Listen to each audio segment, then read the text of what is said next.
Everybody, welcome to another edition of Delete Laws. Thank you all for coming.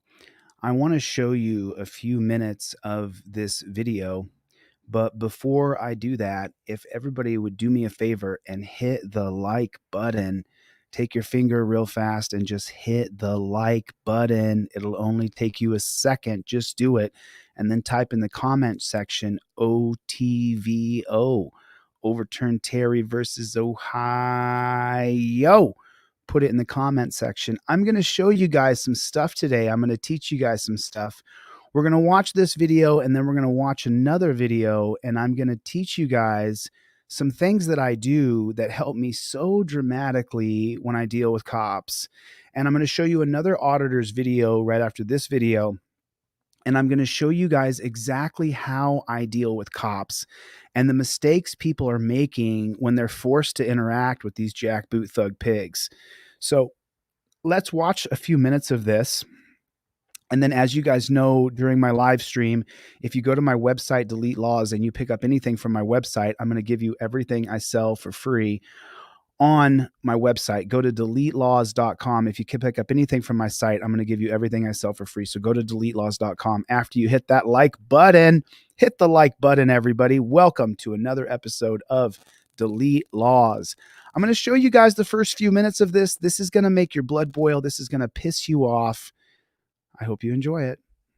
Officer Eli Burke and Officer Christopher Lugg were patrolling the waters in Escambia County when they observed the operator of a pontoon vessel traveling westbound underneath the Bob Sykes Bridge, displaying both of his middle fingers while passing the officers, which hurt these officers' feelings, obviously, because they spun around and chased them down. Now, I know what some of you were thinking. It's our freedom of speech to be able to do that, but we all know they do. And anyone who's watched Audit the Audit or Lackluster would agree. But the problem here is we aren't on land, and the Florida Fish and Wildlife officers have a lot more freedoms than normal cops. One of those being safety inspections, which they can conduct whenever they want. So remember, boys and girls, if you're going to flick a cop off, don't be actively committing a crime like these knuckleheads.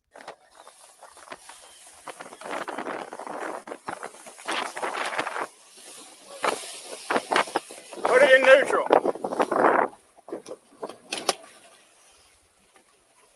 What was that about? What was that about? Flipping us off. You're not in neutral. Put it in neutral. Put it in neutral. Here's your video. So obviously, when the cops ask you what was that about, you should pull your two fingers out and give him a double bird right there to his face so he can make sure that he saw that you gave him not one bird, but you gave him the double bird. Just put it in neutral. I'll tell you what, man. If you bring attention to yourself, we'll come figure out what's up. That's all. Don't grab the boat. Just sit down.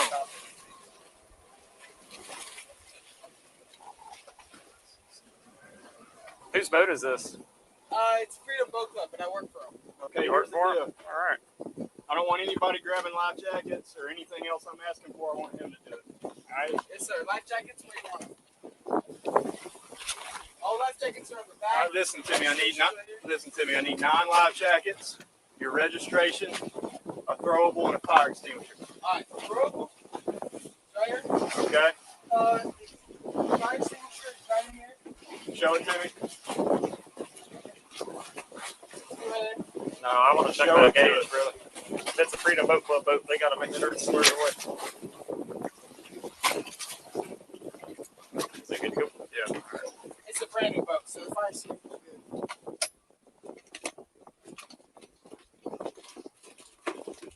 How old are you, bro? I'm 18. 18? You want to see boater's license? Yeah, sure. You got it. Right here, I got it right here. Just keep finishing out what you're supposed to provide, all right? Who on this boat's over 21? Nobody? All righty. Because there's a whole bunch of alcohol in here. I can smell it. So, me, there's a natty light can sitting on the ground. Going out on your feet. You sure about that? Yeah. You're slurring your words, man. Yeah, so if you haven't drank anything, would you be comfortable on our boat doing this, buddy? Yes, sir. Okay. Put a life jacket on. We still need the life jackets as well. I'm gonna hold on. Yeah, show us the life jacket first. All right, yeah.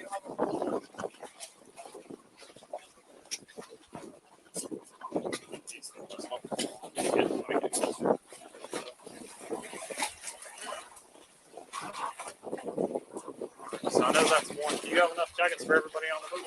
I have 13. Where's the rest of them at? Okay. Yeah, well, I know there's only 3 in there. So. We'll get to that second part in a sec. Nah, just let him get the life jackets. If there's some under the seat, let him get them. You can get up for that. Man, this is a lot of ordering you around. This is a lot of people deciding that the cops are your boss and they're allowed to order you around. You don't have to put up with this. You don't have to tolerate the way they're being treated. There's a way you can fight back. I'm going to show it to you in a second.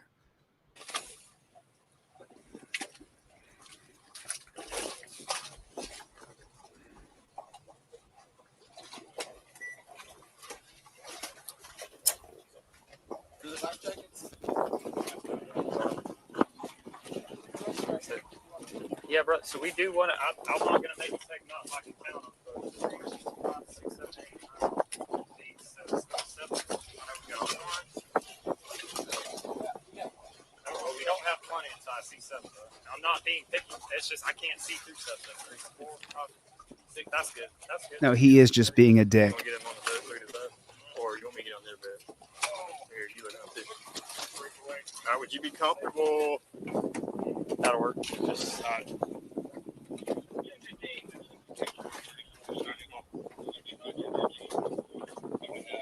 Be careful, Bill, on that. do it in the back. Here, let go, bud. I'm gonna break away for just a sec because I don't have to worry about bumping y'all. Okay? I'm gonna sit right here so nobody hits you guys.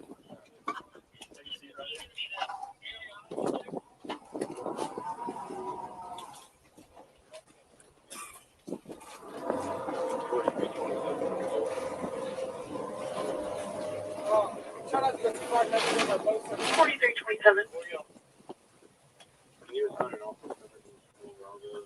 They're just allowing these cops to dominate them, and they're not in any way invoking their rights. So, about on a scale, 1 being stone cold sober, 10 being I'm drunk, where do you fall? 3. Yeah. So you have had alcohol. Yes, sir. What kind of alcohol?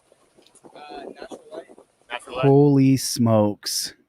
Your right to remain silent exists on the water as well. Why in the world is he telling that cop he's been drinking alcohol? Why is he saying anything? It won't change the outcome of what will happen to him. You cannot tell pigs that you have broken the law or they will arrest you.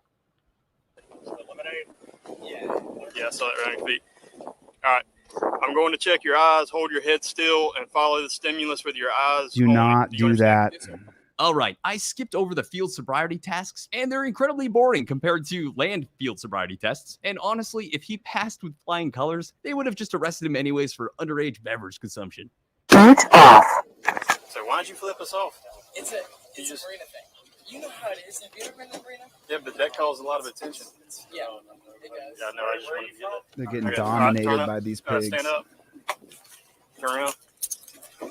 Going in torture cuffs. He's going in torture cuffs.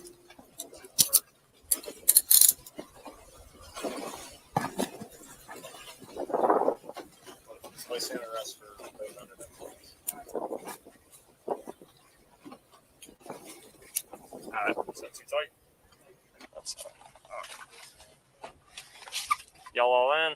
Yes, sir. All right. He's going to be placed under arrest for boating under the influence, okay? Yes, sir. So, sorry, it's a little awkward. He said nobody on this boat can drive this boat, so here we are. So we don't have to wait for somebody to come out and get it. Your flashlight's No on. one else can drive the boat. He's gonna drive us back. That came from him, so. We're good. Yeah, you guys, y'all can get your whole. It's a good time, I get it, but y'all can get a whole bunch of trouble going y'all's way if y'all start getting busted with underage alcohol stuff, all right? Yes, sir. It's generally. It was an illegal stop to begin with. and they didn't invoke their rights at all. They're just getting dominated by these pigs. It's horrible to watch. Misdemeanor, which doesn't sound like a lot, but it's still a criminal record. So that'll be put in your record, and it's hard to get that crap off. So I'd probably recommend just playing it low key till y'all hit 21, or being a little smarter about what y'all do. All right. So, Earlier, he believes that he has the individuals. said I would be careful about drinking under 21. So everybody here, if you're over 0.02, which is literally like a single drink, guaranteed will put you over 0.02. Doesn't matter your body type. And you blow. Yeah, we worked a single 3 before noon time, but that's Is the it only in a one we worked PDT? today. That's arrestable, man.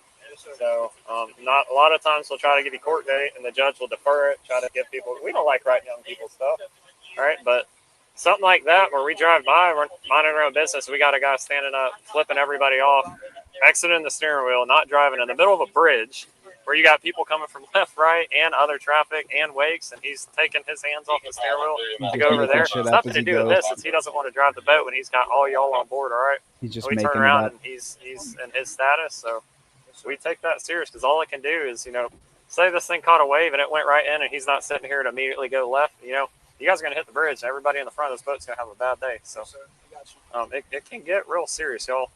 Look out for yourselves. Did you just hear him predict that they would hit the bridge? That because they flipped off these dirty jackboot thug pigs, that they're going to hit the bridge? Sitting here to immediately go left. You guys are going to hit the bridge. Everybody in the thing, he's in his. I'm so sorry.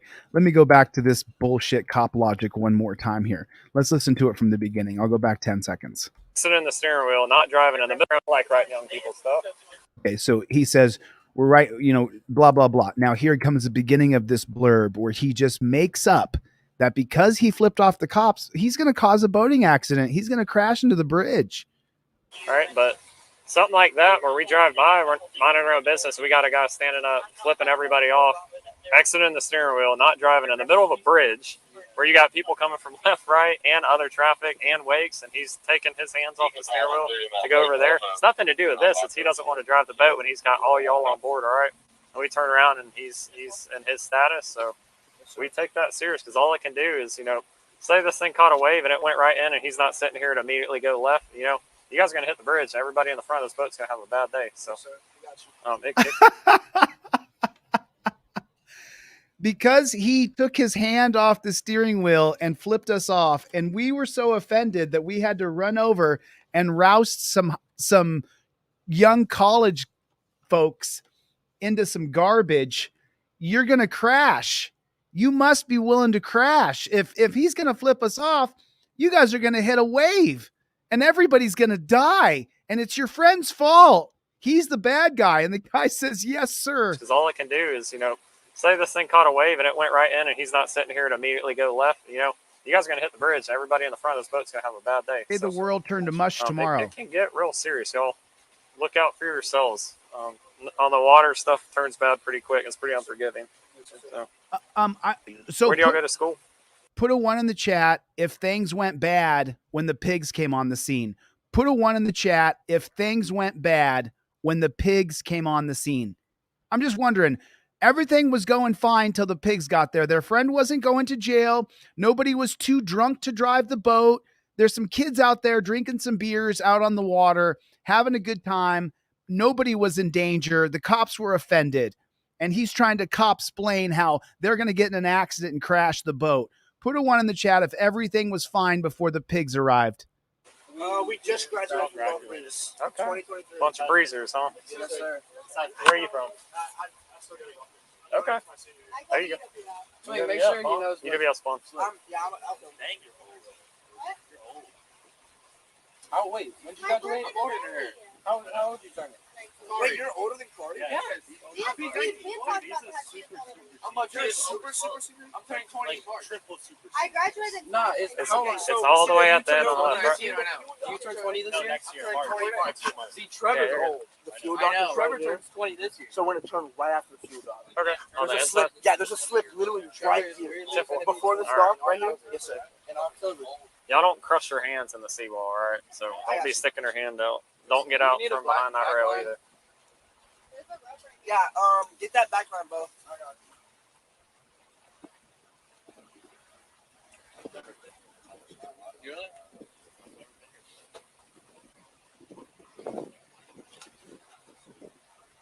Is this somebody's mom? She actually works. She might Okay. actually work for Freedom. Not sure. Sorry about that. Yeah, y'all stay seated. I'm sorry, bud. This thing's touchy. Oh, I can drive the heck out of any boat except the pontoon boat. These things, they just don't respond, man. It's like too big. I'm driving a 30-foot twin-engine boat. What do you mean too big? Our other boat's 32. No, these things just you can't walk them. They just like are on rails. They literally just go like that. That's 30 feet. Yeah, bro. That thing moves. She's pretty good. Watch your hands, bud. Let go. We're good. Trying to make up that these guys were too drunk to drive a boat. A bunch of high school kids just graduated. Maybe the criminalization of alcohol, maybe that should change. It hasn't worked since Prohibition in 1920. It's still not working today. The criminalization of alcohol has ruined people's lives continuously when not everybody has an alcohol problem. Not everybody's too drunk to drive. Correct. Yes, I don't know the Glasses are his. This is all his? Yes. Is there anything else in this boat that's his? Maybe he slides. But I'm not sure Well, where it that is. needs to go. He works here. He can store some stuff here, but where's his shoes at? All right, I'm ready to. I'm good. Do you guys know where his shoes All are, right, guys? perfect. What are you looking for? Are these his right here? Yeah, no, I was just trying to get my shoes. Beer bongs, huh? Y'all use those for Capri Suns? Yeah. All right. Sorry. Water? What you need, bro? Yep. Where's his shoes at, gentlemen? These are right here. Okay, there we Is go. my slide anywhere on there? Yes, sir. Where's y'all's trash on this boat? It's all thrown away actually. Where'd y'all throw it away at? At Farmers. Did you? Okay. Alrighty. Listen, I'm dead serious, guys. Y'all, I probably wouldn't drive if you've been drinking, so I'm not gonna go through this with everybody. We got a ride waiting for us. I think that's a good idea. Hey, is the boat okay? I guess you worked here. Yes. This is y'all's boat. Yes, sir. Okay. This is where it's supposed to be, correct? The switch is off or the key's off. Key's still in it. I think you're good. Okay. He's getting arrested for boating under the influence. So. Okay. All right. I don't know if he has anything else or duties he needs to do today, but he's not going to be coming back today. So, all right. Do you have any questions or anything? No. You guys both just work there, just you two? Yeah. Okay, 10-4. Realize, I know you did what you did. You may think that's why we turned around. Definitely grabbed our attention, but you stepped up from the steering wheel, walked to the center of the boat while underway in the middle of a bridge when our boat, which is a bigger boat, has a bigger boat weight, right? And sit there and did whatever you did. Nobody's driving the boat. You know, if that wake hits, if somebody's coming, you're coming around a corner where there's blind corners both directions where dummies never stop. So all that stuff's going on while you're. Oh yeah, no, I understand. I'm boating. I'm good on. I didn't stand away from the boat at all. I had to control the boat at all times. You stood in the middle of the boat and held two fingers up. How did you have control of the boat? I was the one of them. But no, I had a hand on the wheel at all times. Brother, Yes, sir. you had two hands high in the air because I promise you, I was like, I waved back thinking you were waving at us. And then I was like, I guess there's something more to that. So if you've reached the end of this video, I'm shocked. Well, I'm not shocked, bro. You showed the absolute tyranny that is the police in America. So what's the first thing that the guy did wrong? He talked. The very first thing that he did wrong was he started talking. He started saying this and that, and he started talking about what? You have a Fifth Amendment right to remain silent. Why don't you use it? Why would you? So you can dominate cops every time you interact with them if you learn how to invoke and use your rights. I know that the people here, you guys do me a favor, hit the like button if you guys have seen me dominate cops. And what makes me any different than you? Knowledge. That's it. The only thing difference between you and I, and you guys watch me dominate these jackboot thug pigs, is that I have the knowledge and the confidence to use the knowledge on them And I start off with invoking my Fifth Amendment right to remain silent. I know what some of you were thinking. It's the audit life op. Put it in neutral. So there's going to be different laws on the water than there is on the land. So you're automatically on the water. There's different, it's maritime laws. So there's some differences. But these guys are working under the color of law for the state in which they are patrolling the water. So that means because they're working as agents of the state using the laws that were crafted from that state or the federal laws, then you still have your rights. He still could have said immediately, am I being detained or am I free to go? Why didn't he start with that? And when you're going to flip off cops, it's not a good idea to have beer or alcohol sitting around open around them. There's just so many mistakes that this person made. It is so frustrating to watch it. It is so frustrating to watch it. You have got to know every single law on my trifold. You have got to know every single law on the 5A cop card that I'm putting out to people. Like, you have got to know how to use your 5A cop card. You have got to know how to use your trifold, and you have to use it. If you don't use any of your rights, when these jackboot thug pigs force you to force themselves into your life and force you to have to be involved with them, then you're going to get dominated. If you don't know your basic Fifth Amendment right, if you don't know how to talk to them, because they're going to intrude on your life. Put a 1 in the chat if you know that the cops are going to intrude on your life. Put a 1 in the chat if you know it for a fact. If you know it for a fact that the cops are going to intrude on your life, put a 1 in the chat.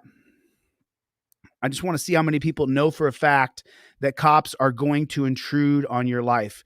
Let me know if you guys got that.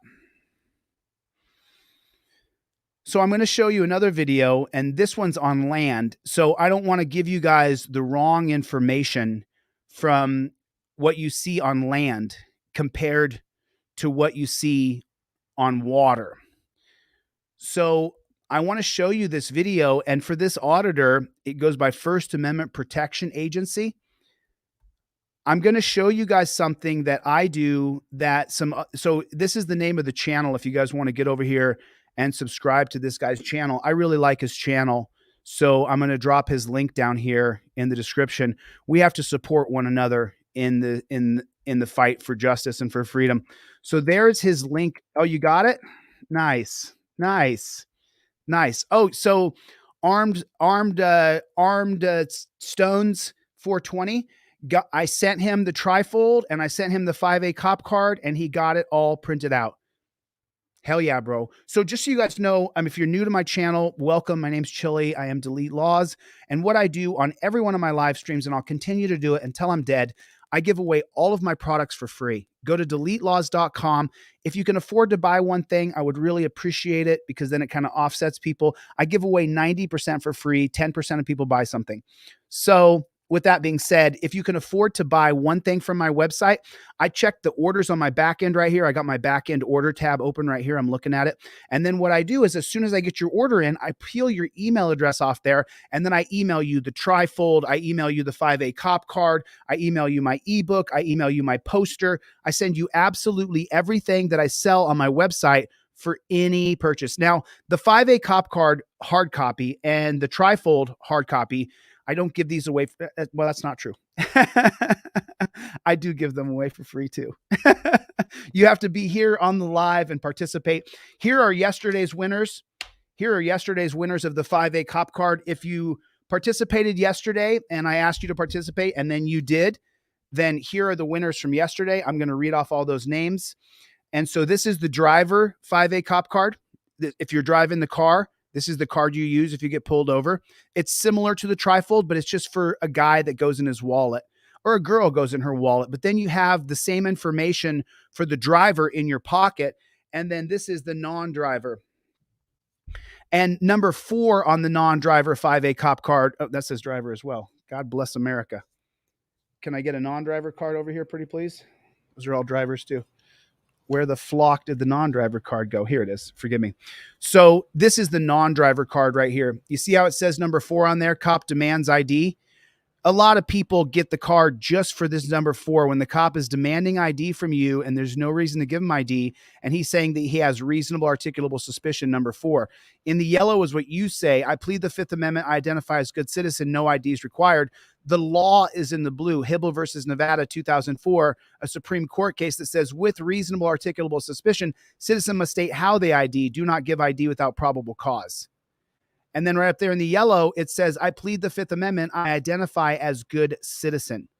So as you guys know, every day, now the only difference between this card right here, this is the 5A cop card that you got from my website and you laminated it yourself. And I sell it for $10, but I'll give it to you for free if you can't afford that $10. This is the credit card version. So the only difference is one, I print out from my website and I laminate it. The other one is a credit card version that's already like a hotel key. You see, so that it won't fade. It won't rip. This 5A cop card, so many. Oh, just so you know, I'm so sorry. Let me read off the names from yesterday. So I have not gone to the post office yet. I will go after this live. I'm going to end this live stream at 3 p.m. because I have stuff to do today. So that's in 2 hours. Here's how many 5A cop cards I've given away in the past 4 days. So this is the stack that you guys saw yesterday, and this is the stack from yesterday. So this is how many people I'm going to give 5A cop cards to.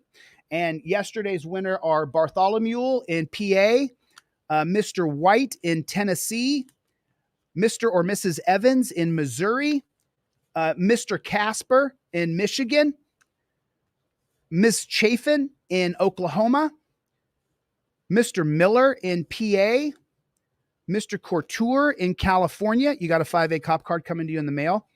Mr. Valdez in Texas. You got 2 5A cop cards coming in the mail. And Lisandro in California. And then Mr. Wilson also in California. Mr. Mines in California. Mr. Viegel in New Jersey. You won a 5A cop card yesterday. Mr. Mayo in Iowa. Mr. Mayo in Iowa. And then I'm back to Mr. Rooney in PA. So these people yesterday got in on it. I give away these things as quickly as I possibly can. I want to get these out into the public as quick as I can. So if you don't buy one from me, you can get one right here. So this is what's going to go in the mail. 3 o'clock, I'm out of here. And my first stop is the post office because this is how many 5A cop cards I've given away that are actual hard copies that I'm mailing to people today. That I'm mailing today. These are going out today. I swear to God, 3 p.m. today, I have to end this live stream because I've got to mail these out to people. I've got to mail these out to people. And here's all the stamps. I don't want to show anybody's addresses or anything, but we're ready to go. There's all the stamps on all these. I'm sending all these off today. Nobody is a loser. You don't have to have any money to get my products. Now you have to have, well, if I give you one for free, you don't. So I don't send these off very often, but I have given away a few for free this week. I've given away 6 of these this week. And I don't usually give away the hard copy trifold, but I do sometimes.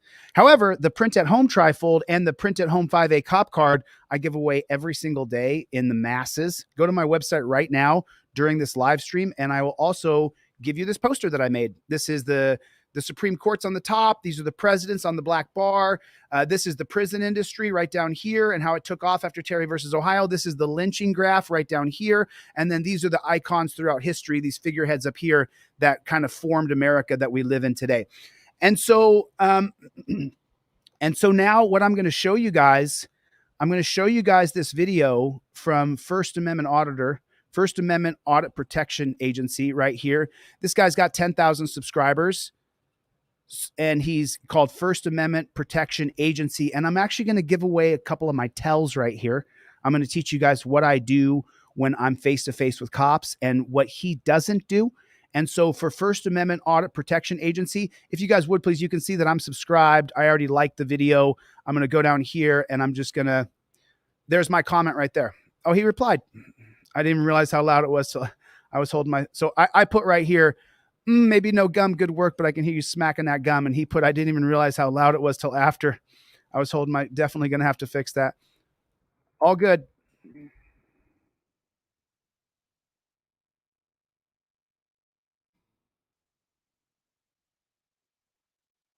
Make sure you guys drop him a comment and drop him a like so that he can see, so that it helps his algorithm. Make sure it helps his algorithm. We want to help these people as much as we possibly can. What's going on, Lauren? Excuse me. I'm so sorry. I got a little thing in my throat. Got some new folks in here. Val, what's going on? Cope Dogged Dog, what's going on, my friend? How are you, my friend? Trees Breeze. Daryl, what is going on? Is that Notting Hill Barrister? Nice to see you, my friend. I don't know where you are, my friend. I don't know what city, state, or country you're in. Notting Hill sounds like it's over across the pond. Yeah, the poster is pretty amazing. Okay.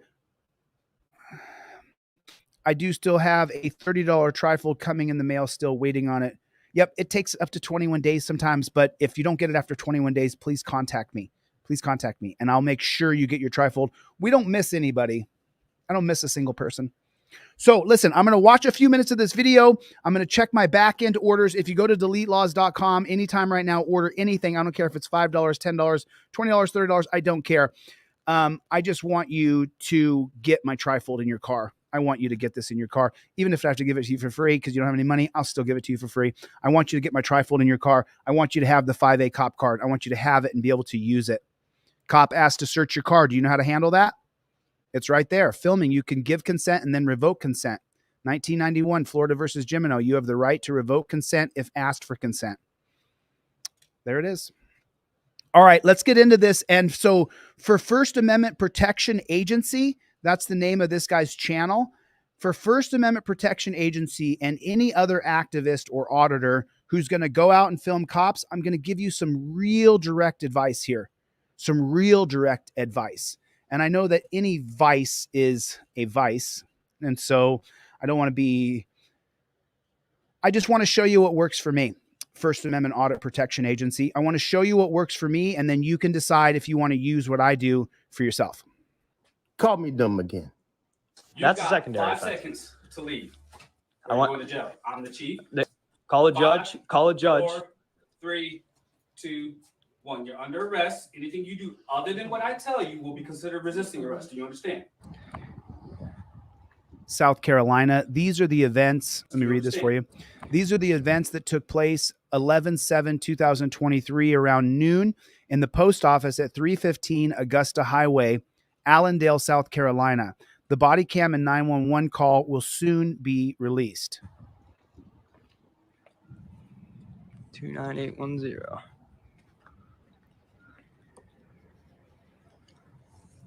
Got somebody coming in. Stand right here.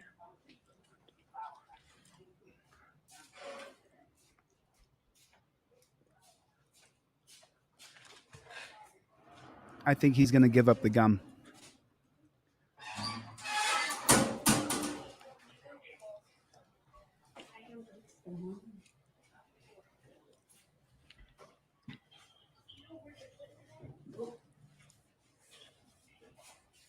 Seven.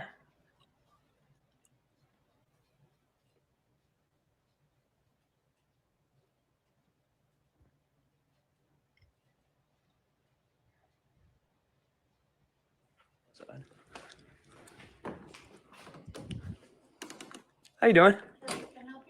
Yes, I'll be up there in 1 second.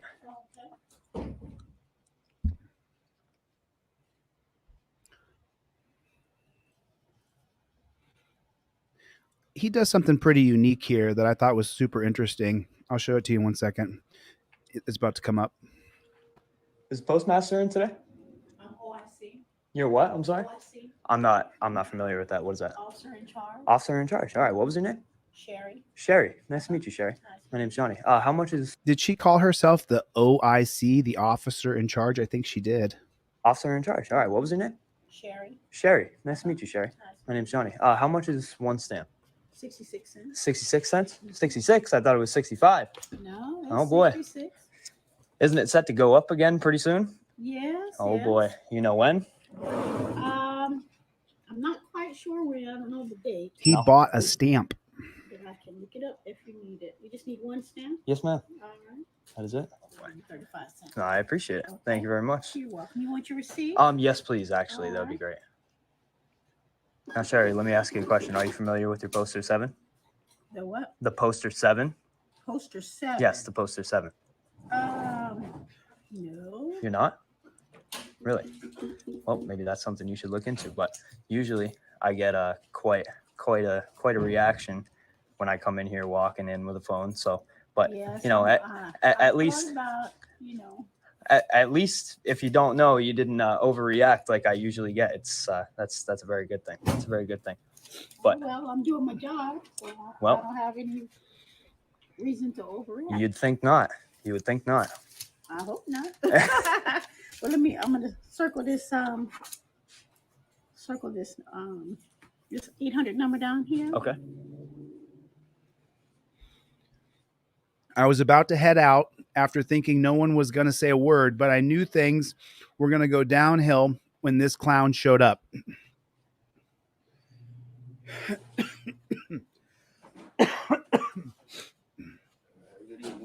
How you doing? Hey, how you doing? You gotta get permission to take pictures of me, man.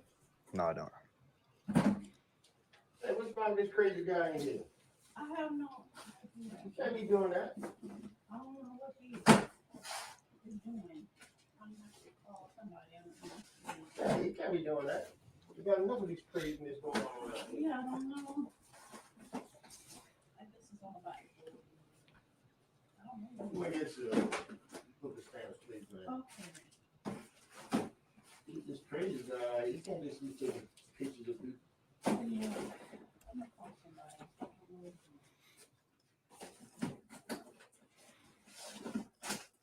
I got you, Philip. Check your email. I'm sending you everything I sell for free. Check your email, Philip.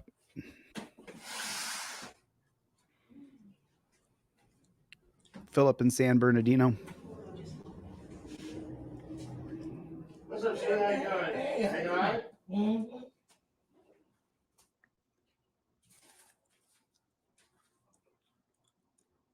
I don't know what he's doing. You just can't be filming people without letting them know what he's doing. I know that. Okay. I got rights too. You just can't be filming things. No, I can't. No. I know you can't. I know that. So something I do here, something that I do that other people may want to incorporate or you may not. When a member of the public asks me what I'm doing, I'm there standing up for their rights. So what I will do personally, and any other auditor activist can take this, I will inform the person, I'm here flexing our rights. This is a First Amendment stress test for your rights. I have the right to film in here, so that's why I'm filming you. Why keep him in the dark? He's the person that we're advocating for.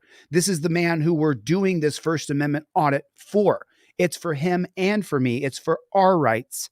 So anytime that someone asks you, hey, what are you doing here? You'll hear me say, I'm filming the cops so they don't beat you up.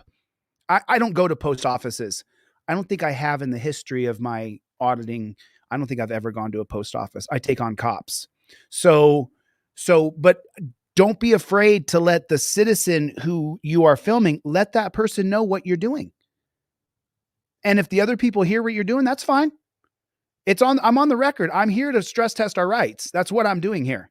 I'm stress testing our rights that I have the right to film in here. Are you going to back me up?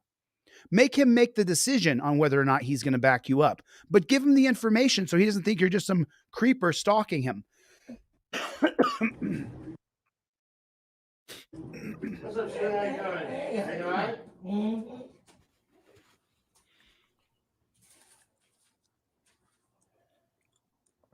I don't know what he's doing. You just can't be filming people without letting them know what he's doing. Then tell him. Tell him what you're doing. I know that. Okay. I got rights too. You just can't be filming things. No, I can't. No. I know you can't. I know that. Now, auditor, educate him further. Poster number 7 says that we have a right to film in the public lobby of the post office. Tell the citizen what you're doing and win him over. Yeah, I know what you can and can't do. Oh, apparently not. Apparently, I know you can't be filming me without me knowing. Oh, you know now. Yes, I can. No, you can't. Okay. Educate him, my friend. You know the education. You know poster 7, backwards and forward. Educate the man.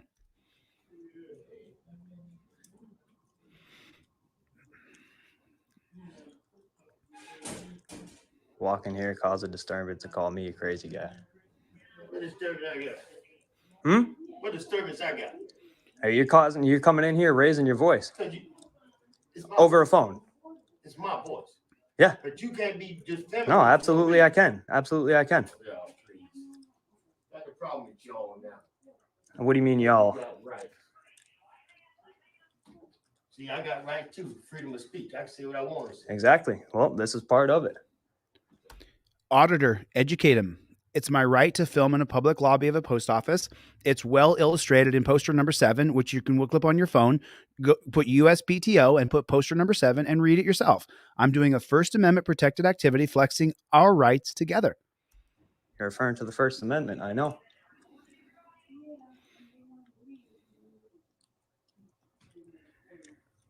Oh boy, Sherry. This is going a lot better in the beginning. You gotta let people know what you No, I don't. Okay. Okay. I guarantee you do in this post. No, I guarantee you I don't. Okay. If you'd like, you can stick around for a free education. Maybe the cops are coming. I don't know. need no education from you. Oh, it's not going to be from me. It'll be from the cops that come. I don't need no education from you. Maybe you didn't hear me. I said it will be the. Maybe you didn't hear me what I said. Yeah, what'd you say? Why are you talking to me? Yeah, you the smart one. Yeah, I know. And you seem to be the dumb one. Call me dumb again. Call me dumb again. Call me dumb again.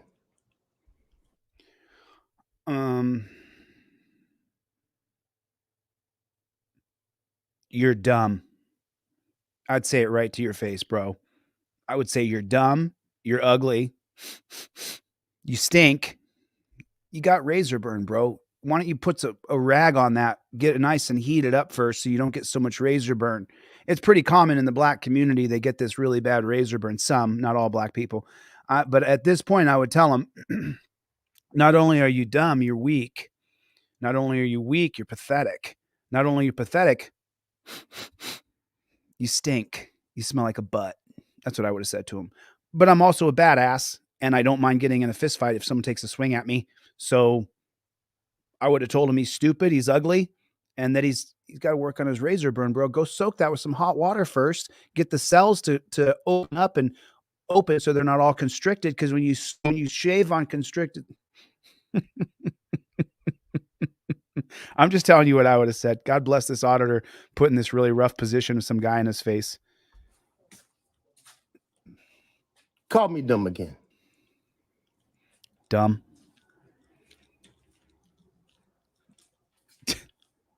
What a wussy. You're a real tough guy, bro. Walking up to a guy with a camera, getting in his face. You're a real tough guy, bro.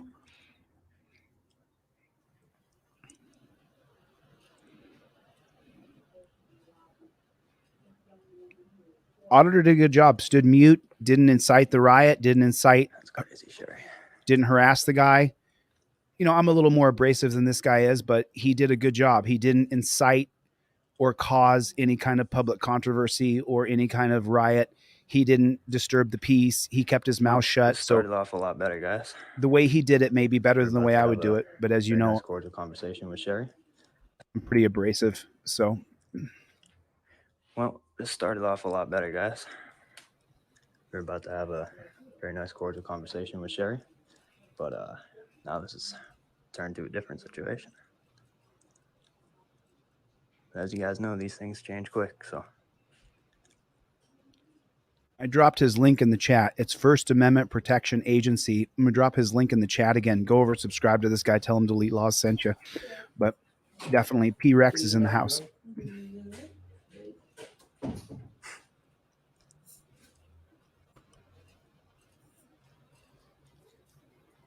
Be careful. I wouldn't take your phone out. This guy's going to get in your face. This guy. I wouldn't take your phone out. I wouldn't do it. Keep being smart, and you're gonna get what's coming to you. I guarantee you that. Okay. I guarantee you. Okay. Can someone answer his question in the Sounds comments? Someone answer Kurt's question. Let him know. Always put a hashtag on that.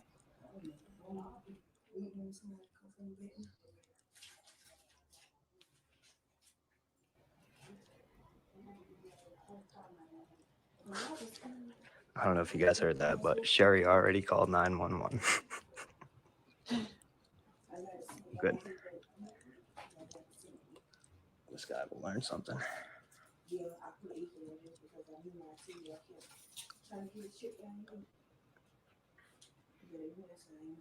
I mean, I suppose auditing a post office is a good way to get a face-to-face interaction with pigs. I just choose to go directly to their lair, the pig trough where they work, and go at them right there inside that pig trough.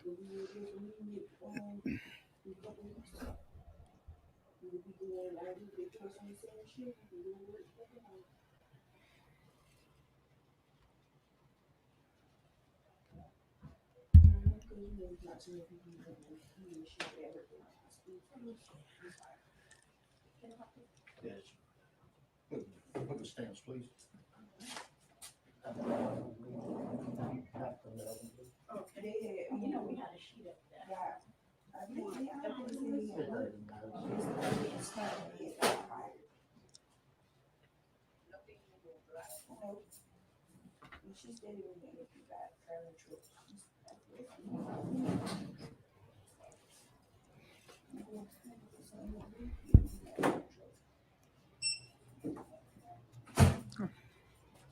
There we go. That was quick. Hello. What's going on? I was doing recording and he's recording people. I don't know if that's against How you the law doing? or not, but some people don't want to be recorded. But he won't. Doesn't know if it's against the law or not, but she figured she'd call the police. How I brilliant. understand. You gotta let me know if you recording. If I'm coming in a public place. Actually, no. And do you hear this guy?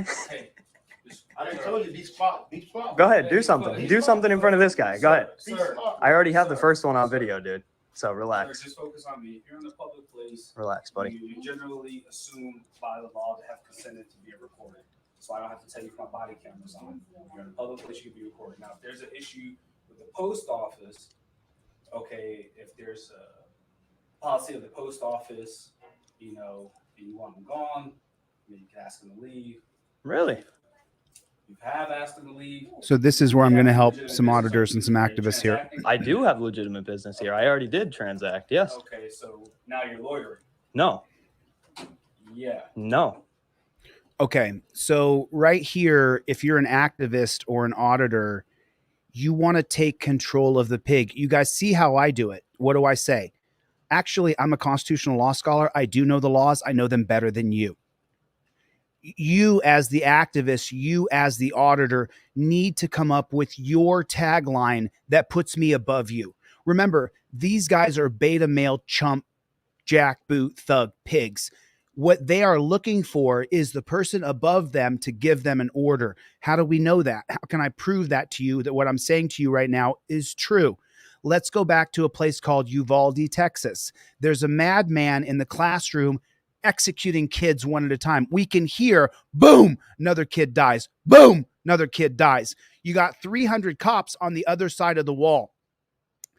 They have ground into their brains that officer safety is the most important thing on the scene, that when they get together again with 300 of them on the other side of the wall where a madman is executing children, they're repeating their mantra of their follower beta male mentality. Officer safety, don't go in there. Officer safety, don't go in there. Officer safety, don't go in there. And so those kids were all executed because literally they are beta male followers who are looking for the person who is in charge. And when I step on the scene, I'm the person in charge. I know more than you. I'm smarter than you. I'm better than you. I'm the leader. You're the follower. So if you're the activist, You have to figure out what your tagline is, where it puts you above them immediately. So let's listen to this again, and let me show you where I'm going to interject. This cop is going to come in here, and when he comes in, he is taught to come in and take command of the scene. But remember, someone's telling him how to do it. I don't have to be told to take command. I am in command. I am in charge. I am the man on that scene. I am the highest ranking individual in this room. You're here to uphold my rights. You're here to protect my freedoms. Laws are created to uphold my rights. You came in here. But she figured she'd call the police. How I brilliant. understand. You gotta let me know if you recorded it. If I'm coming in a public place. No. And do you hear this guy? Hey, I done told you these spots. Okay, right there. Hey, did you see what he just did? Hey, okay. I'm going to let him know, hey, I have a right to speak. You don't have a right to tell me that you can curb my speech. It's my First Amendment right created by John Locke, recognized by our founding fathers, that it's my right by God to speak. I was born screaming. I could die screaming. I have a right to be heard.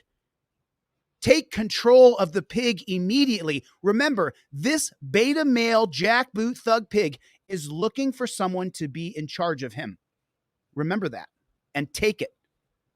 Go ahead, do something. Do something in front of this guy. Go ahead. Sir, I already have the first one on video, dude. So sir, relax. just focus on me. If you're in a public place, Relax, buddy. you generally assume by the law to have consented to be recorded. So I don't have to tell you if my body camera's on. If you're in a public Now, piggyback on that. That's right, officer. I'm doing a First Amendment protected activity. You're saying it out loud yourself. Do you hear your words? You are literally telling the citizen that you're upholding my right to film, even going as far as saying you have a body cam on and you don't need his permission. So that means I'm within my rights right here.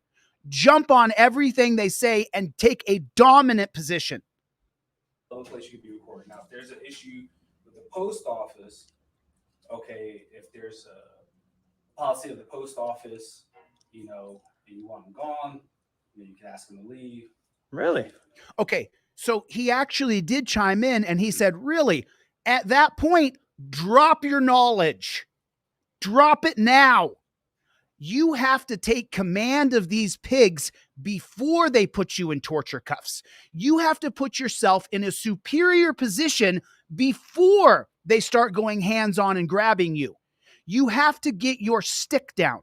Whatever that stick is, you hear what mine is. Actually, officer, I'm a constitutional law scholar. I travel the country suing bad pigs. You're welcome to do whatever you'd like, and I'll be listing you on Google #1 on a federal civil rights lawsuit. What do you want to do? You have asked them to leave. Do you have any legitimate business? Are you transacting? I do have. He answered the question. You have asked them to leave. Do you have any legitimate business? Are you transacting? I do have legitimate business here. I already did transact. Yes. Okay. So We saw him do that, but you don't have to answer to this pig. At this point, instead of answering to him, drop your knowledge. I'm here doing a First Amendment protected activity. There is a very famous poster on the internet called poster number 7. Maybe you've heard of it. Poster number 7 actually states in great detail that I have a right to film in this lobby, and you right now are out of order. You don't give me unlawful commands. I'm your boss. You do what I tell you to do. Take control of that pig. If you don't, you'll see what happens next. now you're loitering. No. Now you're arguing. First Amendment Protection Agency is now arguing, having an argument with the jackboot thug pig. You have lowered yourself by answering his questions. You have lowered yourself by entertaining his bullshit. I'm not going to entertain any of your shit. I'm going to drop knowledge. I'm going to pull my trifold out and say, or I'll pull poster number 7 out of my pocket. I say, I have the literature right here if you need to read it, because this goes around your qualified immunity. The clearly established prong states that you must know which right of mine you're violating and have knowledge that you're violating my rights. And now, because my camera is rolling, here's poster number 7. Here's my camera. Violate my rights on camera, and you're getting sued.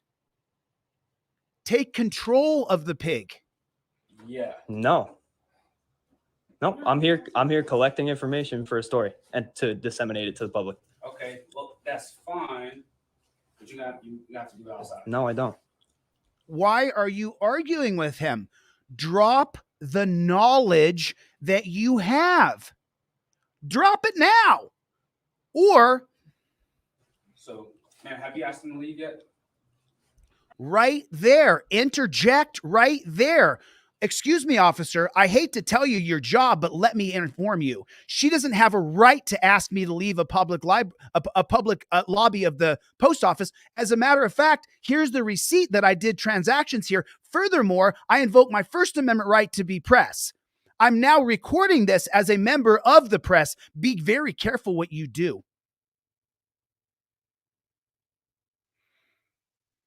That's how you dominate. I drop that I'm the leader immediately. I drop that I know more than you immediately. I don't get into your games. When he says, has she asked you to leave? I say, what's your name and badge number? I'm always one step ahead of these pigs. Always. They never have me on my back foot. Not ever. I asked him if he had any other business. He said no. Okay, so if you don't want him here, you need to ask him to leave. Can you leave, sir? Does everybody else- Now I'm going to ask you a question. Do you seriously believe the words that are coming out of your mouth right now? Okay. So once again, First Amendment Protection Agency, this was your opportunity. Instead of questioning him, that starts the back and forth where you're arguing with him. You take the superior position. I'm here standing on my rights. This is a First Amendment protected activity. She can't ask me to leave and you can't trespass me. This isn't Walmart. This isn't McDonald's. I have my rights here. I'm standing on them. Be very careful how you proceed because I will file litigation against you. You are violating my rights right now. I don't have to interact with you. So what I'm going to tell you to do is go ahead and have a nice day. You can now exit the post office. You have no business here. You have no jurisdiction here. I'm your boss. I'm telling you, you're relieved. And then you stare right at him. That's how you dominate. That's why you see that so many people get arrested and I don't. You have to take control with your knowledge and your leadership. You're the leader. If you're taking a camera and walking into a place where you know that cops are going to come after you, you're the leader. You made that decision. Then take the lead. Take the power. All right, she's already asked you to leave. She's an employee of the post office. No. The box for the answer is about this big. That answer was about that big. It's a yes or no. Let me put it to you. Do you believe the words that are coming out of your mouth right now? Uh-huh. If you don't leave, it's trespass after notice. You're going to jail. Really? Yeah. What's the first crime? Okay, so their First Amendment Protection Agency. There's your mistake, dude. I like this guy's channel. I subscribed. I like his channel. I can't remember how I heard about him. Maybe I heard him from Brian from Here's the Deal. I like your channel, bro. I like the huevos. I like that you have some cojones. I like that you're brave. But listen. Let me just give you the two differences here. No. The box. Now I'm gonna ask you a question. Nope. I'm here collecting information for a story and to disseminate it to the public.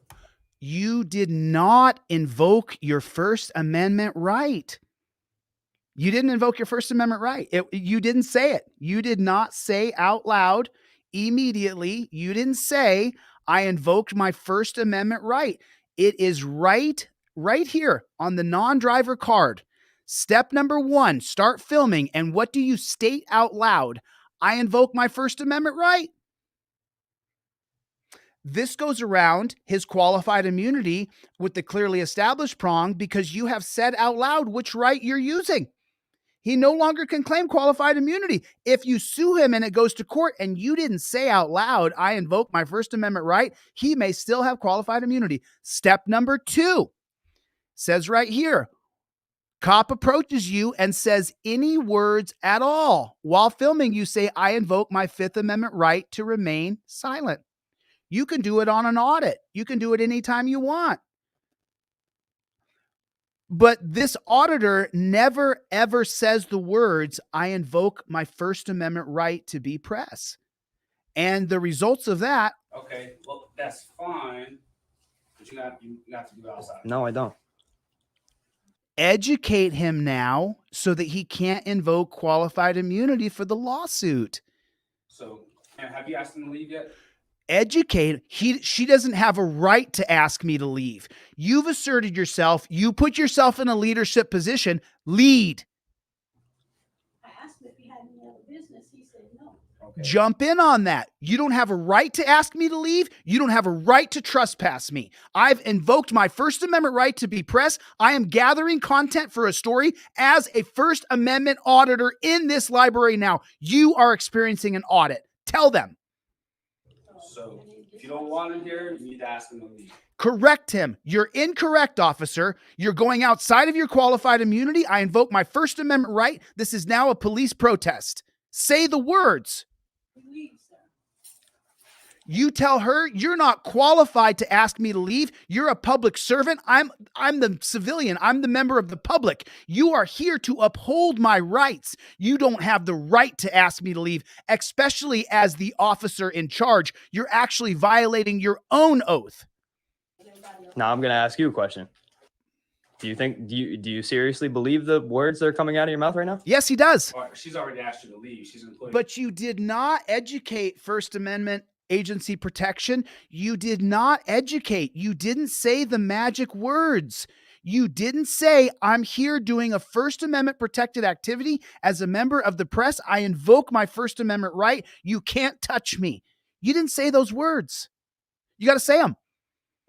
No. The box for the answer is about this big. That answer was about that big. It's a yes or no.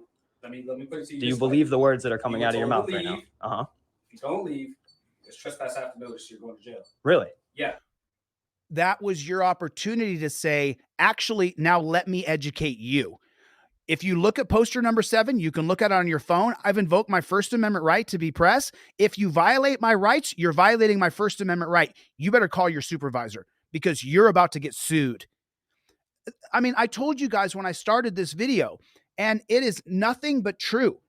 If you're going to go in front of cops and you're going to challenge cops, you have to have your stick. People will make fun of me and say, oh, Chille's a constitutional law scholar. Do you see how it freezes them? Do you see how they pause? You guys saw me jump out of my car in Wisconsin when the cops pulled me over because they were wasting my time. He said, get back in your car. You're being detained. And I said, no. I'm being detained right here. I'm a constitutional law scholar. I travel the country suing bad pigs. I've agreed to be detained. I'm not going anywhere. My words are what are important here. I've chosen to put myself in a leadership position by taking on cops. Then lead. Tell them what you're doing. Use your rights. They're listed on a piece of paper or on the card. Say them out loud. Or the cops still could have qualified immunity. When you go to federal court, let me help you guys out.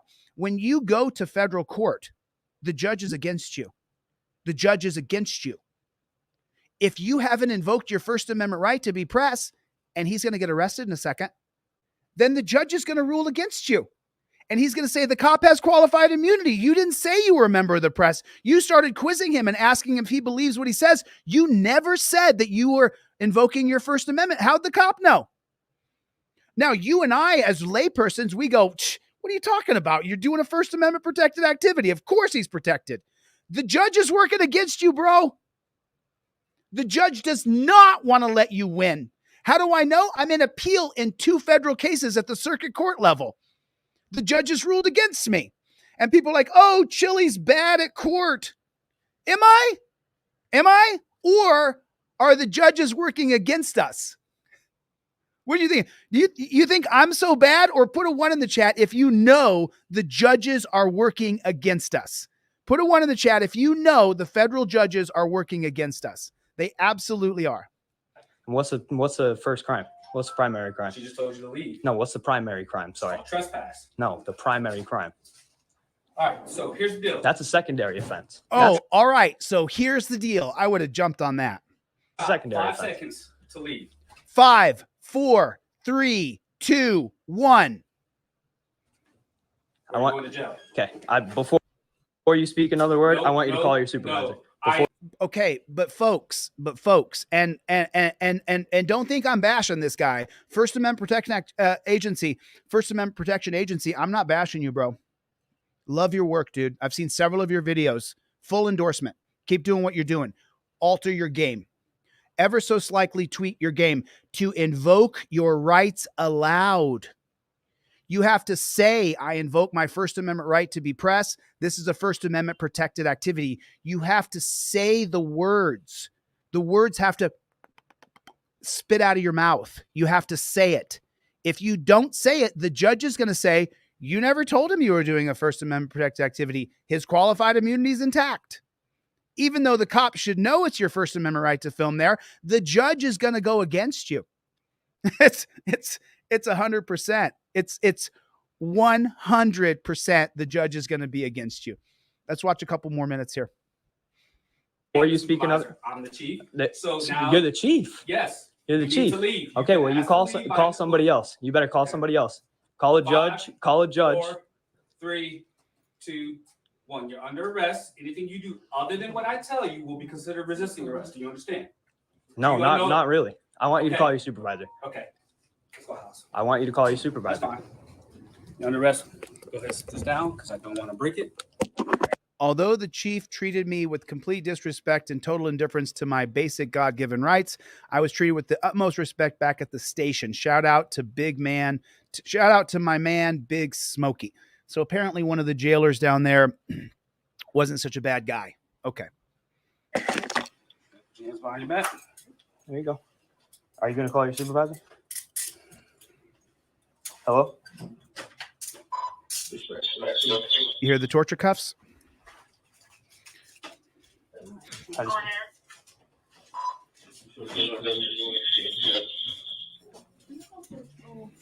What's your name, sir? You got something behind you?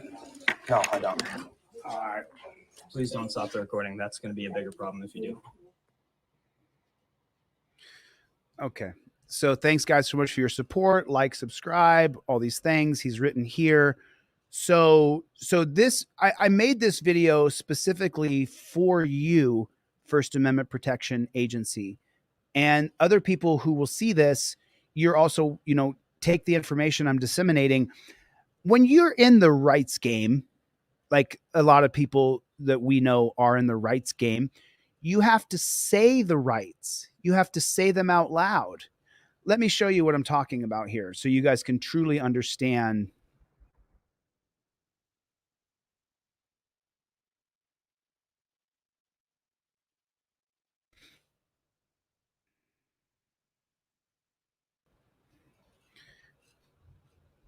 Can everybody see that? I want to make sure you guys can all see it. Okay. So this is the clearly established prongs if people don't understand it.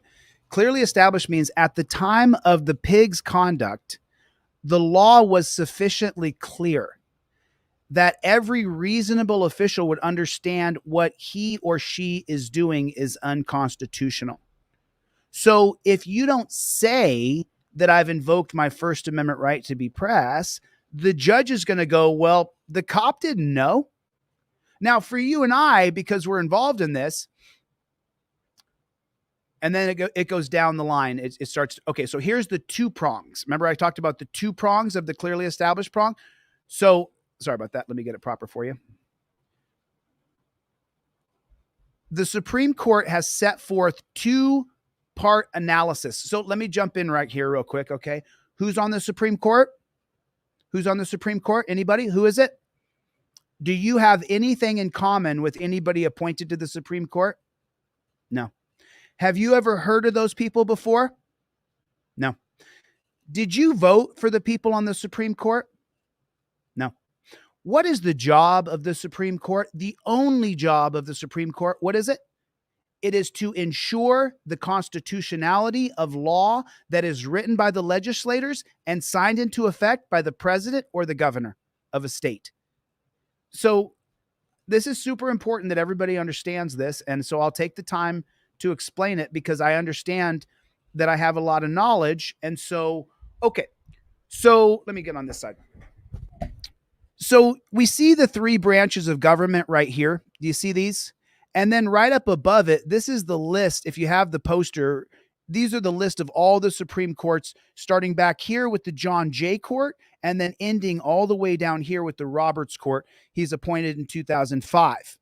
So when you talk about a Supreme Court holding, these are the three branches of government. Okay. So the congressional branch of government, what they do is they write laws. You follow me? Let me make sure that says right. So this is the congressional branch of government right here. And what they do, whether this be a state congressional branch, so the Republicans and Democrats in Tennessee, or if this is the national representatives at the federal level who will write legislation. That's what they write laws. They're lawmakers. You've heard the term lawmakers. And that's what the congressional branch of government does.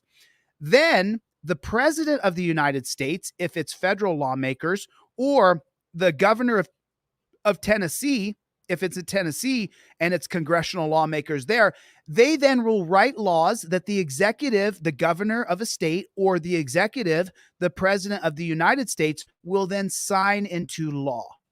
And there's a bunch of steps here for Congress. First, it has to be introduced into committee, and then it has to go out into a subcommittee, and then they have to vote on it bigger, and then it goes out to the House, and then it goes to the Senate, and then it goes to the president or the governor of your state. This is how laws are created in the United States of America. The Supreme Court over here, what their job is, the only job that they have, the only job the Supreme Court has, is to make sure that the laws that the legislator wrote and the laws that the president or the governor signed into law, that they match up with your Bill of Rights, that your first 10 amendments and then the other amendments that are passed throughout the history of time, that the laws that the legislator wrote, that the executive signed into effect, that these laws right here don't counter or go against the rule of law. The rule of law is the Constitution. The Constitution and the Bill of Rights, which are listed here, that is what sets the standard for the rule of law. How do we know this? Because we know this because the 1789 Judiciary Act that was signed into law in 1789 was then found unconstitutional with the 1803 case of Marbury versus Madison. Marbury versus Madison said that the Supreme Court, what they do is they'll determine the constitutionality of law that is determined by the legislators and the president. And this is determined in 1803. Rule of law is established with the supremacy clause of the Constitution that says that no laws can come before this over here from back before the Constitution exists, and no laws are above this. Your constitutional rights are the metric standard for the rule of law. You understand? So now you understand. So their entire job is to look at the constitutionality of law and determine if it violates the founding documentation. And they took that power in the 1803 case of Marbury versus Madison. Okay. So I just want to make sure. And this poster I give away for free if you order anything off my website. Print this sucker out, put it on your wall. People will play with it forever. So now that you understand what the Supreme Court's functionality is, what have they done? What have they done? What is the history of the Supreme Court? What have they done to us? The Supreme Court, a bunch of 9 appointed monarchs who have nothing in common with you and I, nothing. What do you have in common with Elena Kagan? What do you have in common with Clarence Thomas? Nothing. What do you have in common with John Roberts? Nothing. What do you have in common with Samuel Alito? Nothing. You have nothing in common with any of these people. They've been appointed to a government position for their entire life with a pension that pays 100% of their salary when they were a Supreme Court justice. So do you think that when you appoint somebody to a government position for life, that they could become corrupted? They can never be fired. There's no ethics committee or panel for Supreme Court justices. So if you appoint somebody for life, put a 1 in the chat. If you appoint somebody to a government position for life, if that could have some problems in it. Put a 1 in the chat if nobody, no human being alive, should be appointed to any government position for life. If you agree with that, I don't care if it's a representative, if it's a judge, no person should ever be appointed for life to any position in government. And what has been the effect of appointing Supreme Court justices for the rest of their lives? It has been an absolute tyrannical police state, prison state, death state ever since it started. So how do I know that that is 100% true? Well, let me show you. Allow me to show you. So I'm going to show you guys an up close here version of this. Okay, let me see what you guys can see. Okay, and now let me zoom in on this bad chicken. So their job is to uphold the constitutionality of law. Okay, so let me see what you guys can see here. Okay, cool. So what happens? I'm going to zoom back in over here. Terry versus Ohio passes in 1968. What three things does this do? What are the three things that Terry versus Ohio does? It creates reasonable articulable suspicion. Is reasonable articulable suspicion part of our Constitution? No, it's not. What is our Constitution? The Constitution says that the Fourth Amendment is the right of the people to be secure in their person, houses, papers, and effects against unreasonable searches and seizures shall not be violated, and no warrant shall issue but upon probable cause, supported by oath or affirmation, and particularly describing the place to be searched and the person or things to be seized. Okay, so then what does Terry do? What does Terry versus Ohio do? Terry versus Ohio allows the police to detain you. Oh, detained. What does detainment mean? Detainment means that they'll put you in torture cuffs, in shackles like you're a slave, throw you on the ground, and you enter a POW style of arrest. But that's not what the Fourth Amendment says. The Fourth Amendment says there'll be no unreasonable seizures without probable cause. Well, then what does Terry versus Ohio do? It goes against the Fourth Amendment. So who did that to us? The Supreme Court, scholar. The Earl Warren Court did this to us. So then how bad does it get? How bad does it get? So what three things does it do? What three things specifically does Terry versus Ohio do? It creates the officer safety policy that the cops can do anything they want to you if it's in the name of officer safety. It creates this magical detainment thing where you can be detained, but you're not seized. You can be put in torture cuffs, thrown on the ground, put in a cell in the back of a car, but you're not detained yet. Who did that? Hugo Black, lifetime member of the KKK, the lead inquisitor in the Terry versus Ohio oral arguments in 1967. It creates officer safety. It creates detainment, and it creates reasonable, articulable suspicion. Everybody says, what's your RAS? What's your reasonable, articulable suspicion? It's a made-up bullshit policy by the Supreme Court that is not law, that was never legislated by Congress and signed into law by the executive to be reviewed by the Supreme Court. That is not what happened.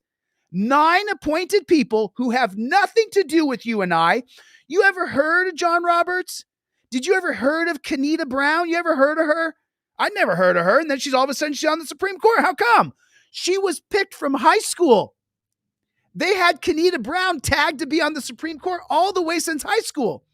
Not for civil liberties, for big business. She'll toe the line. So once again, what three things does Terry versus Ohio do? Officer safety, detainment, reasonable articulable suspicion. All three of those are not in the Constitution. They are not constitutional. They do not live in our Bill of Rights. They were created by 9 monarchs appointed. What do you know about John Roberts, the chief executive of the Supreme Court now? What do you know about him? You know nothing. How come he got appointed to the Supreme Court? How did he get in there? The elitists who tagged him from high school then put him through a series of where they work as a clerk for this judge, they work as a clerk for that judge, and then they mold them to be statists, to make holdings that only will benefit big business. All the Supreme Court justices, right now there's a big Second Amendment fight going on. It's all a distraction. Everything the Supreme Court does is to make sure that big business gets the benefit and the little man gets screwed. Why do we keep appointing Supreme Court justices? How come that is? Because John Jay in Federalist number 3 would write in his Federalist Papers, if we appoint the right men in the right places. And that's exactly what they've done.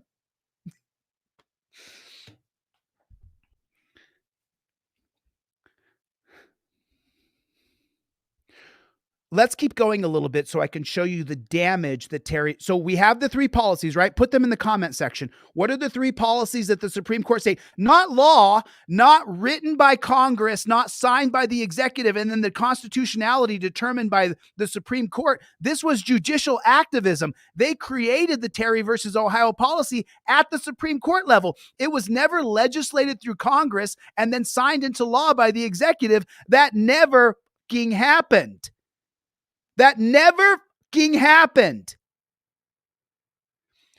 So let's go back to the 3 policies, because now I'm going to show you. I have this same timeline on my wall here. I'm about to teach this again. However, now let me show you those 3 policies put into effect. Officer safety, detainment, reasonable suspicion. Those 3 policies now trump all of your rights. And how do I know that's true? How do you know that's true? How do you know I'm not lying to you? Well, after we have the policy of officer safety in 1977, they passed Pennsylvania versus Mims, which says what? You have to get out of the car when ordered for what? Officer safety. You have to get out of the car for officer safety. Pennsylvania versus Mims could not exist without the jurisprudence of Terry versus Ohio. So then up here, it says 1969, Spinelli-Aguilar. Spinelli-Aguilar was for confidential informants. And what did Spinelli-Aguilar say in 1969? It said that when a confidential informant gives you information as a copper, you have to investigate both the information you got and the confidential informant, because you have to make sure that one guy's not reporting another guy because he's his competition in business. One drug dealer will say another drug dealer on 4th Avenue is dealing drugs, so that you'll arrest the guy on 4th so the guy on 5th can own the whole block. So that's the standard. It's called the 2-prong effect of confidential informants. Well, in the 1983 case of Illinois versus Gates, the argument done by the lawyer said, wait a minute. If we have reasonable articulable suspicion from Terry versus Ohio, then Spinelli versus Aguilar is dead. All the cop needs, if a cop tells me that the guy on 4th is a drug dealer, all I need is reasonable suspicion. Spinelli-Aguilar is now overruled, and the new holding is that if you get any information from any confidential informant, that creates reasonable articulable suspicion. Well, then that's it, right? No. The 1981 case of Cortez versus United States expands on which policy? Reasonable articulable suspicion. This is at the border where Cortez is taking illegal immigrants across the border, but they don't have reasonable articulable suspicion. There's no reasonable articulable suspicion. There's no probable cause.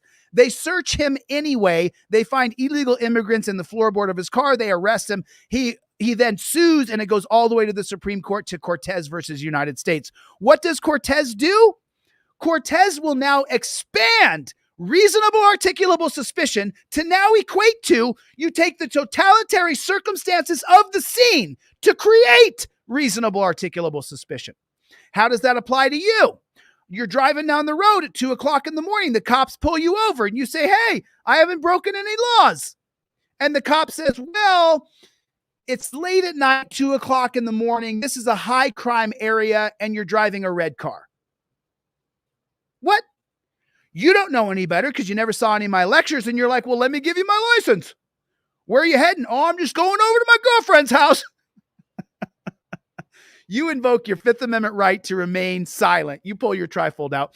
So Cortez expands reasonable articulable suspicion to being the totality circumstances of the scene. And this is done by who? The 9 unappointed monarchs that are appointed at the Supreme Court that you never voted for. So does it get worse? Yes, it gets much worse. It gets so much worse. The 1985 case of Tennessee versus Garner is based on the 1974 murder of Eugene Garner, a 14-year-old boy who had went into his neighbor's house and took $10 off their coffee table and ran back out the door. So Tennessee versus Garner, that happens in 74, finally gets to the Supreme Court, and that judge right there behind him, this face right here, that's named Harry Blackman. He's going to write in the holding that so let me give you the background of Tennessee versus Garner so you know what happened. In Tennessee versus Garner, they shoot you. The cop shows up after Eugene Gardner has stolen $10. He sees him in the backyard. So the cop approaches him and says, "Hey, what are you doing?" Eugene Gardner turns around and jumps a fence and runs away. And as he's jumping the fence, as he's up on top of the fence, that copper shoots him square in the back of the head. Bullet goes in the back of the head, comes out the front. The cop had hollow tip point bullets in his gun. So then the bullet went in the back of the kid's head. It then expanded in 4 ways and blew the kid's face off. It goes to the Supreme Court, and the Supreme Court says, well, is it legal to shoot someone when they run away? The state has invoked the common law, the fleeing felon doctrine from common law. The fleeing felon doctrine, which is written into the 1952 Model Penal Code, which is written by who? Who wrote the Model Penal Code? This guy right here. This guy, this son of a bitch right here, Harry Blackman. He wrote the Model Penal Code. He wrote the Model Penal Code from 1952 to 1962 here. Okay? The Model Penal Code uses the fleeing fugitive doctrine. That if a fugitive of the law is fleeing from a cop, then you can shoot and you can kill that fleeing felon. This is common law. Well, in 1985, when it goes to the Supreme Court says, well, you know what? I guess Harry Blackman is going to reverse himself and say that you cannot shoot someone who's running away from you. It is unconstitutional for you to shoot someone. And this is the holding, by the way. For you to shoot somebody who is fleeing from you, unless what? Unless it's in the name of officer safety. You can't make this shit up. This is the jurisprudence of Terry versus Ohio, that the cops cannot shoot a fleeing felon unless it's in the name of officer safety, and then they can. So Tennessee versus Garner is a nothing burger. It's a nothing burger. It doesn't matter if they'd had the case at all, other than Eugene Gardner was then validated. His parents, I don't know if they got a payoff or not. But so you think from here, it couldn't get any worse, right? You can shoot people running away if it's in the name of officer safety, right? It gets worse. It gets a lot worse. It gets so fucking worse. You can't even imagine. So then they go, well, what about Wilson versus Arkansas? Tennessee versus Garner uses the jurisprudence of Terry versus Ohio. It wouldn't exist without Terry. It would be gone. The 1995 case of Wilson versus Arkansas says that cops cannot no-knock raid your home and kill you. Wilson, a black man, is no-knock raided. And so when it goes to the Supreme Court, they say, well, you can't no-knock raid people. In the United States of America, you can't no-knock raid people.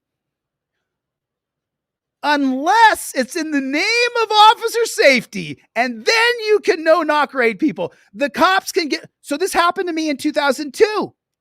I was no-knock raided by a SWAT team. Why was I no-knock raided? Because when they were doing surveillance on me, they followed me to MMA practice at Legends Gym, where I fought MMA with a bunch of dudes. They followed me for 2 weeks. They showed me the photos of me fighting MMA against guys who were fighting in Strikeforce and for the UFC. So when they got a warrant from my house, using what? What did they use? They used Illinois versus Gates. A confidential informant told him I was a drug dealer. It wasn't true. But it doesn't matter. They followed me. I drove a Porsche. I didn't go to a job. I was an actor. So they were like, he doesn't go to a job. He drives a Porsche. He lives on Sunset Plaza. He must be a drug dealer. Using Illinois versus Gates. They didn't interview the confidential informant who was the ex-husband of the woman I was dating. No. They instead got a warrant, and then because they followed me to MMA practice, they no-knock raided me using the Wilson versus Arkansas holding. That cops cannot no-knock raid you unless, of course, it's in the name of officer safety. So let me ask you a question. How many no-knock raids are there a year? How many are there? Hundreds of thousands of no-knock raids in America a year. How do they no-knock raid your house? Wilson versus Arkansas, an extension of Terry versus Ohio. There would be no no-knock raids. I was no-knock raided. Do you get it? If you've never been no-knock raided, you don't understand me. You couldn't understand me. They no-knock raided me twice in the same month. The first time to get evidence, the second time to arrest me. They had nothing. They had nothing. They had a confidential informant statement and no evidence. And they no-knock raided me. That's got to be it, right? It couldn't get worse. There's not more cases based off Terry versus Ohio, is there? Actually, there are. Really? What are they? Well, let's take a look. Let's go to DUI checkpoints in America. The 1990 case of Michigan State Police versus SITS, when SITS sued for a DUI checkpoint, it's 1991, I think it is. Is it 1990 or 91? Anyway, the point is SITS versus Michigan State Police. What are the three tenets of Terry versus Ohio? Number one, officer safety. Number two, detainment. Number three, reasonable articulable suspicion. Using reasonable articulable suspicion, SITS versus Michigan State Police, the police say, well, with all the DUI wrecks and all the people dying from DUIs, I'm reasonably suspicious that someone driving down this road is drunk. Using what? Terry versus Ohio. So then what happens? They then green stamp DUI checkpoints across America using the 1990 case of SITS versus Michigan State Police. The jurisprudence, the way they do it, is what case does it hinge off of? Terry versus Ohio. There you go. It couldn't get worse, could it? It couldn't get worse. Absolutely. In 1989, Graham versus Connor. What are the three tenets of Terry versus Ohio? Number one, officer safety. What does the 1989 case of Graham versus Connor do? It creates the use of force continuum inside of police departments. What does that mean exactly? That means that they create a term at the Supreme Court. The Supreme Court is very good at changing the meaning of words. You're detained, you're not seized. Detainment and seized are different. So you can be detained in torture cuffs, put in a cage, but you're not really seized. Okay. So in the 1989 case of Graham versus Connor, the Supreme Court says, well, the Fourth Amendment says what? It's based on what? Reasonableness. Let me show you what I'm talking about. You have to understand the Supreme Court is based on reasonableness. To be secure in their persons, houses, papers, and effects against unreasonable searches and seizures. Everything is based on reasonableness, okay? So when we get to the 1989 case of Graham versus Connor, this is going to be based on what? Objective reasonableness. Use of force against you on any scene will be determined by the objectively reasonable officer on the scene. Who determines the amount of force to be used on you? The objectively reasonable officer on the scene. I'm sorry, excuse me. What does that mean exactly? That means that the cop on the scene will determine whether or not it's reasonable to use that amount of force on you.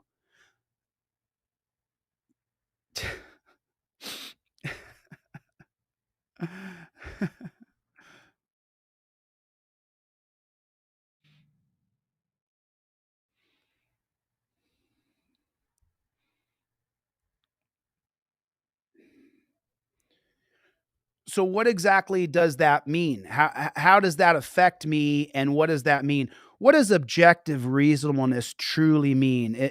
What does that mean as far as like me getting hurt by cops? What does that mean? What's the actual facts understanding what that means? Well, let me show you.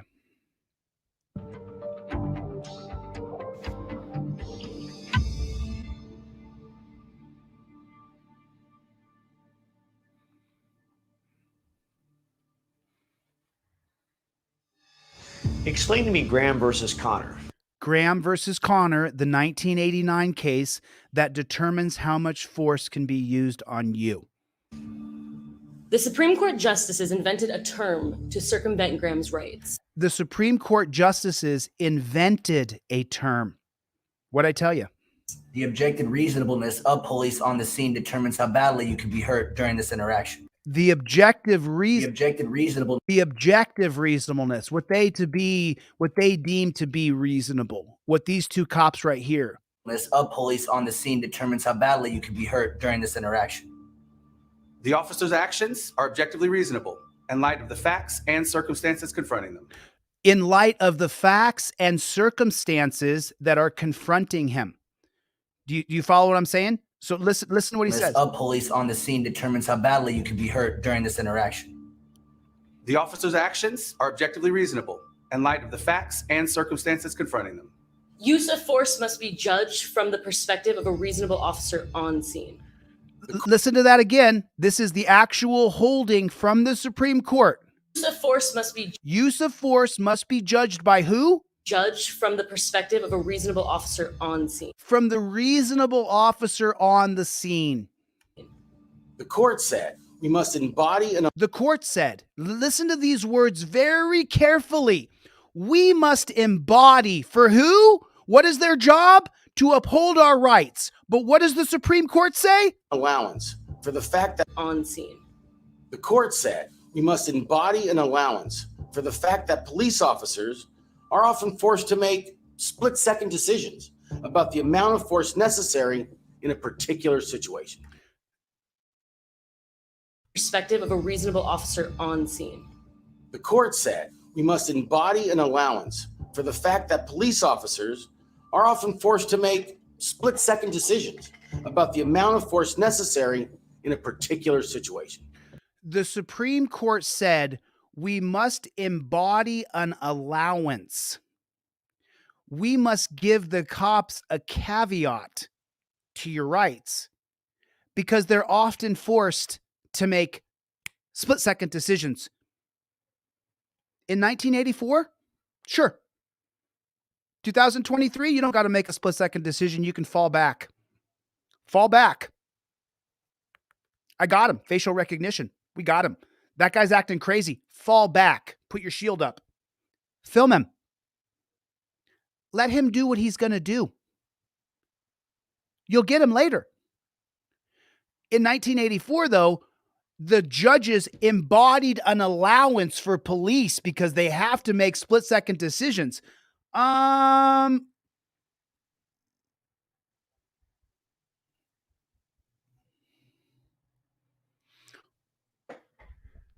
What is the functionality of the Supreme Court?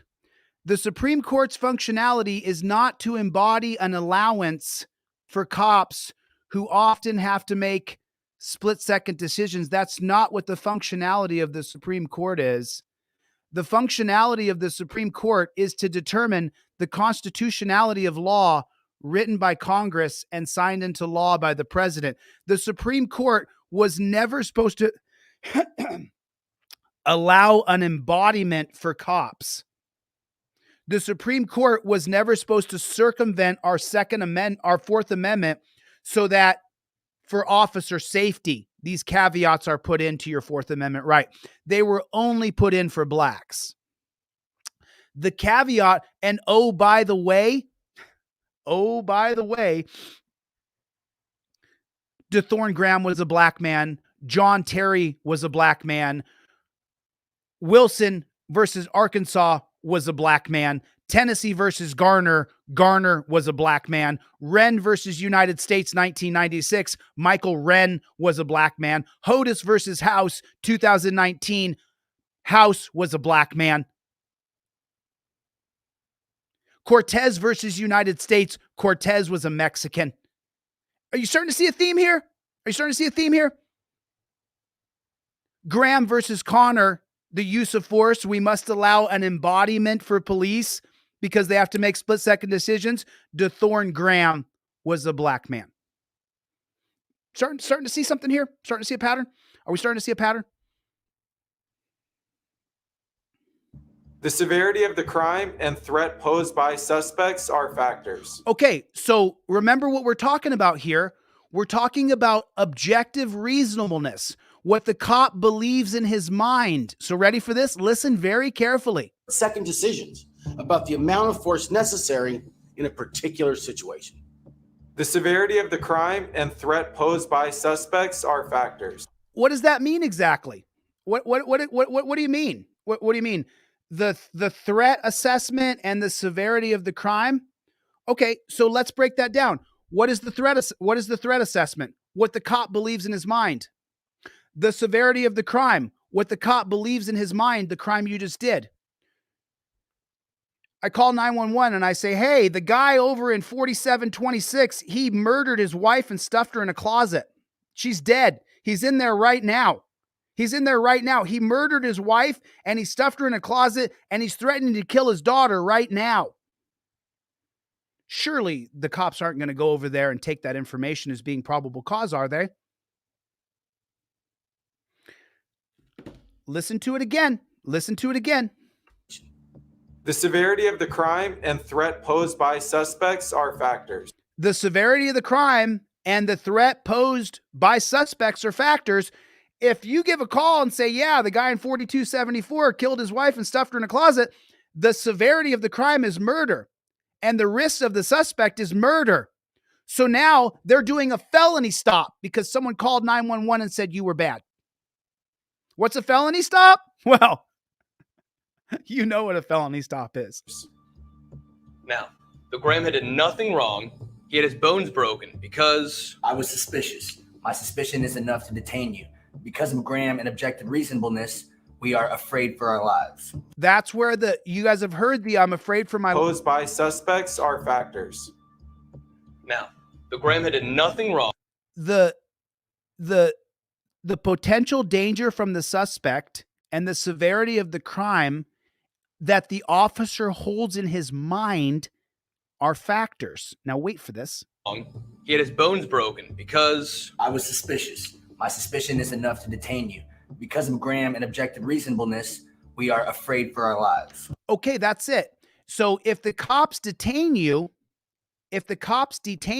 using a Terry stop, and they objectively in their mind believe you're a murderer, the amount of force used on you is respective to their belief in their mind. Why do you think you're seeing people die all the time? I'm afraid for my life comes from what?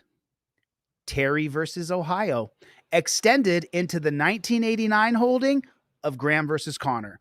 Graham versus Connor gives police the right to make split-second decisions.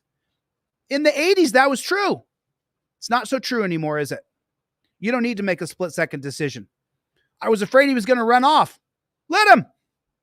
Let him. Now check all the ring cameras in the area. Put his face out on social media. We'll get him. You don't need to shoot him. I'll let this finish. So you're saying the use of force is determined by the reasonable officer on the scene? Exactly. This case puts to rest all the bitching and moaning people have getting hurt by the police. I am the law. I can put my hands on you whenever I want. Whatever happens, happens. Jeez, thank you. Jeff Lloyd. For walking in and out of a Quick Mart, DeThorne Graham is Terry stopped in 1984.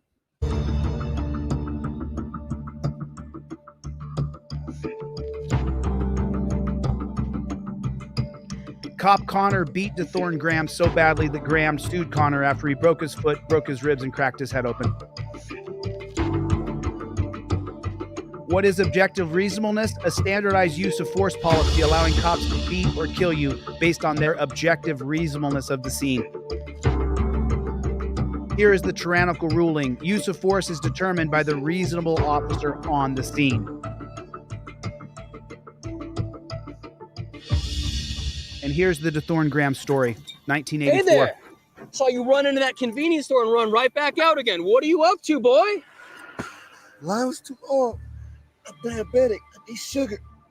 DeThorne Graham needed some sugar. He ran into a Quickie Mart. The line was 10 people long. He ran back out. His friend Childress was driving. I'm sorry, that's from Terry versus Ohio. I can't remember the friend's name off the top of my head. But the friend who was driving the car explained to the cops he was having a diabetic seizure and that he had his diabetic card in his back pocket. Why you inform me? Why? Suspicion, boy, suspicion. Terry versus Ohio gives us the right to investigate anyone we're suspicious of, and that's you. Please, sir, please. I need sugar. I could die. I need sugar. I could die. You'll live. You know how I know?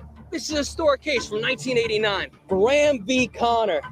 The Supreme Court rules in favor of objective reasonableness, where cops can use force in this case and all cases. It applies to all of Force us. must be judged from the perspective of a reasonable officer on the scene, and that's me. I'm that officer. Stay down! He seems pretty fucking reasonable, doesn't he? You got something to say, boy? That's right, face down. Objective reasonableness is a lie. Police cannot be objective in a situation they're the subjects in. Use of this racist ruling, cops are murdering people on camera and then claiming I was in fear for my life. You know what sucks as a conservative Republican? Learning that all the cases, the Supreme Court cases, that took away our constitutional rights, the case was lost by a black man. The Supreme Court has never helped me. If you don't know the history, then you don't know that the Supreme Court in this country has been racist. So are you guys starting to get it? Are you starting to understand what I'm putting down over here, Brown? Are you starting to see it? So surely Terry versus Ohio couldn't get worse, could it? It couldn't get worse. I mean, I showed you that cops can say they're in fear for their life using Graham, which invokes Terry and officer safety being paramount. I showed you that cops could no-knock raid your house in the name of officer safety. I showed you that cops aren't allowed to shoot you as you run away unless, of course, it's in the name of officer safety. So it couldn't get worse, right? Who thinks it could get worse? Who thinks it could get worse? Who thinks it could get worse? I know for a fact it can get worse. So let me show you. So we're at the 1989 case of Graham versus Connor, and now let's get into it a little bit further. So these cases are extensions of Terry versus Ohio. So the 1996 case of Wren versus United States, the jurisprudence is based on what? Terry versus Ohio. And what does the Wren case of 1996 say? It says that if a cop sees your car and is suspicious of your car, he can pull you over on a pretextual stop. Pretext meaning that I believe this car could be dealing drugs, you're in a high crime area. In other words, cops can pull you over just based on looking at your car and saying, I'm suspicious of that car. And they can just pull you over for no reason. That's Wren. The 2013 case of Florida versus Harris, you guys saw me read the Fourth Amendment earlier. What does that say? 2013 Florida versus Harris is based on which jurisprudence? Which case is it only possible through? Florida versus Harris can't exist without which case?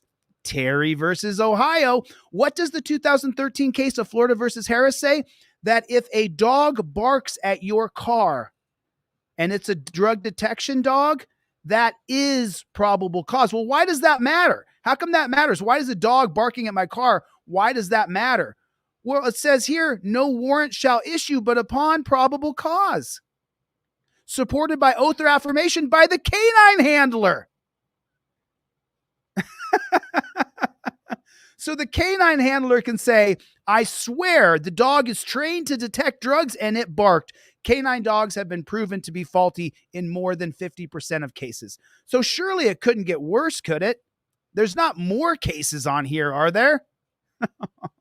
The 2001 case of Atwater versus City of Lago Vista, a Fourth Amendment case that says that you can be arrested for any infraction of the law, and it is not a violation of your Fourth Amendment of an unreasonable seizure. Terry versus Ohio is the most destructive, anti-constitutional, created by appointed monarchs at the Supreme Court to be able to grab black people. I'm so sorry. I forgot to point out the 2013 case of Florida versus Harris is a black guy. The 1996 case of Wren versus United States, Michael Wren is a black guy. The 1989 case of Graham versus Connor, DeThorne Graham is a black man. The 1980 case of Johnson versus Glick, Johnson is a black man. The 1977 case of Pennsylvania versus Mims, Mims is a black man. The 1983 case of Illinois versus Gates, Gates is a black man. The 1985 case of Tennessee versus Garner, Garner was murdered, a black man, the cop. The 1995 case of Wilson versus Arkansas, Wilson is a black man. There's no such thing as institutional racism in America. You sure? Have you really looked into it? I can keep going. I can keep going. I mean, there's a lot more here. There's a lot more here. The 1944 case of Korematsu versus United States, Korematsu was a Japanese guy. The 1927 case of Lum versus Rice, Rice was a China person. The 1911 Sullivan Act, which creates that you have to get a permit for guns, was passed by the governor of New York, Tim Sullivan, so that blacks wouldn't have guns in New York.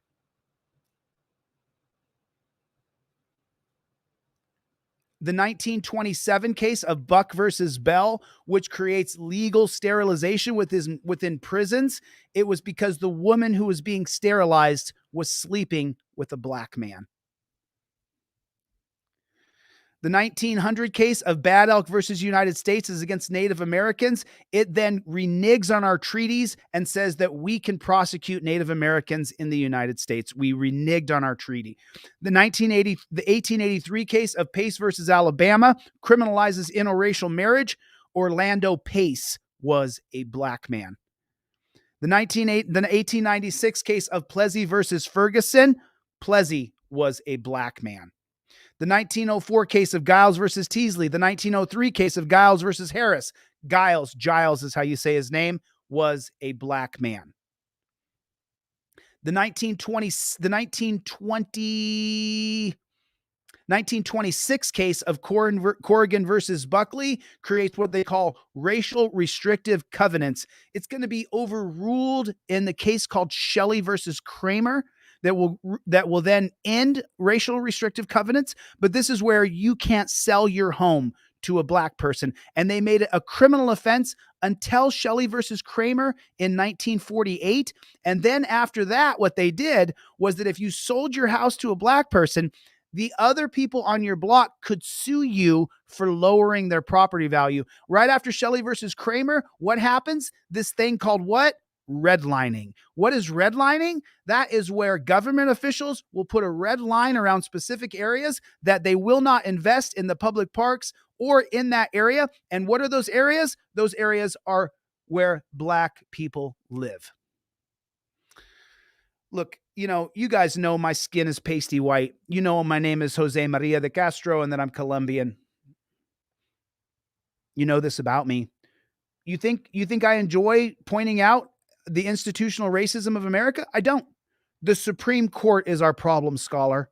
The Supreme Court is our problem. I hate cops because they enforce or take what the Supreme Court has done and they expand on it. I can keep going on this. There's so many cases on here. There's so many cases.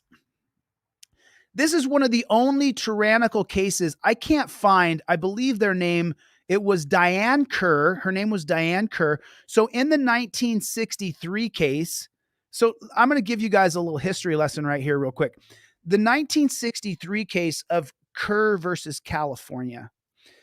It's one of the big five cases that I talk about all the time. So in Kerr versus California,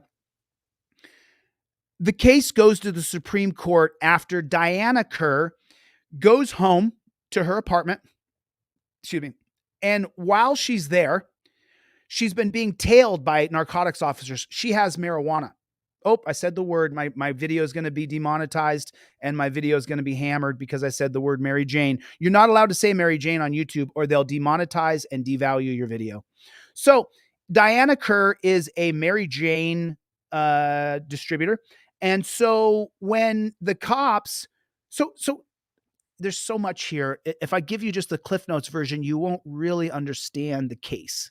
So what's going on in the United States of America? The Boggs Act has been passed. So what is the Boggs Act? So in 1952, the Boggs Act is passed. And what does the Boggs Act exactly do? It makes it so that if you have a single JOINT, that you go to jail for 10 years for a single JOINT. If they find any Mary Jane on you at all, it's a 10-year automatic prison sentence. And so why is that though? We know from history and Willie Nelson that involving yourself with Mary doesn't make you some homicidal axe murderer. So why would you create the Boggs Act that locks people away in prison for 10 years for having anything to do with Mary J? This goes back to the breakup of Standard Oil in 1911. So when Standard Oil is broken up, there is this new organization that's called the League of Nations. So why is the League of Nations happening? Remember, you're going to have World War I, 1914 to 1918. And so in response to that, the League of Nations is created, I think, shortly after that. But the League of Nations is going to have a huge hand in the breakup of Standard Oil in 1911. Why is that? Because what's going on around the world are people are trying to find alternatives to fossil fuels. And so they're using, in India, they're using this product called hemp. Hemp grows in one summer like a gigantic rainforest, and then you can chop it all down. The next summer, you can have a hemp field and have another gigantic rainforest. What does hemp do exactly? Hemp, as you know, for people who are epileptic, it is a pharmaceutical agent that can cure your epilepsy or at least put it on standby. And then secondly, what hemp is it's an energy source. So when Standard Oil is broken up in 1911, then the subsidiaries of Standard Oil, 7 different families, they then push to pass the 1914 Harrison Act. The 1914 Harrison Act is what makes you get a prescription for what? For your Mary Jane products. So now what's going on in America is hemp is extraordinarily popular. And so this guy right here, Harry Anslinger, he's the head of the new Federal Narcotics Agency. He's been a pig his whole life, but actually he's working for his father-in-law, this guy above him, who's the Secretary of Treasury for FDR. He's working for the guy on his left named DuPont. He's working for the guy on his right named William Randolph Hearst, who owns the newspaper industry. He's working for Rockefeller down there, the guy who owns Standard Oil, and he's working down here. This guy is kind of irrelevant for this story. So this is what Harry Anslinger, this is who he's working for. If you Google Harry Anslinger, you'll see that he died with a net worth of 19 million. He's now worth over 100 million. How do you do that as the salary of a cop? Well, he was involved with Standard Oil and the subsidiary families. So the 1914 Harrison Act is going to make it so you have to get a prescription for your Mary Jane products. So then in 1937, you get the Mary Jane Tax Act. Well, why is the Mary Jane Tax Act passed? It's passed by the Secretary of by the Secretary of Treasury, who's working for FDR in 1937. He passes it in early 1937, and then he dies later in 1937. So the Mary Jane Tax Act, if you don't have a tax exempt receipt to be able to sell Mary Jane, well, then you're not going to be able to sell Mary Jane. So how many people do they give a tax exemption to be able to grow and sell Mary Jane? 0 people. Why are they doing that? Because they want to shut down the hemp industry, because they don't want the Standard Oil people who have bought up the Standard Oil stock for them to be challenged with this new energy called hemp. Okay, so now you understand a little bit of the backlog. Forgive me if it took a little time. You understand why the 1914 Harrison Act was created, and you understand why the 1937 Mary Jane Tax Act is created, but they can't stop the Mary Jane. They can't stop it. It's extraordinarily popular, and people love the Mary Jane. They really don't want to lose their Mary Jane. So what happens? So Harry Anslinger then creates a bunch of movies. One, what was it called? What was that famous movie they created in 1938 to scare you straight? What is it? What was that called? It's called, someone will get it. It's a very popular film created so that you would be deathly afraid of Mary Jane.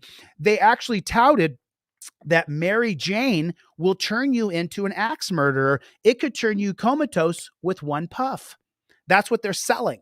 That's what Congress is selling. To pass the Mary Jane Tax Act, you have Harry Anslinger go on the congressional floor, and he makes two statements that I've memorized. Number one, he says that any involvement with Mary Jane will make darkies think that they're as good as whites. That's what he says. And then he makes another statement that says, if you give a 14-year-old girl Mary Jane, she's going to get herpes and hepatitis from black eyes. That's what he says on the Congress floor. And they pass it, and they go, yes, yes, yes, we can pass the Mary Jane Tax Act right now.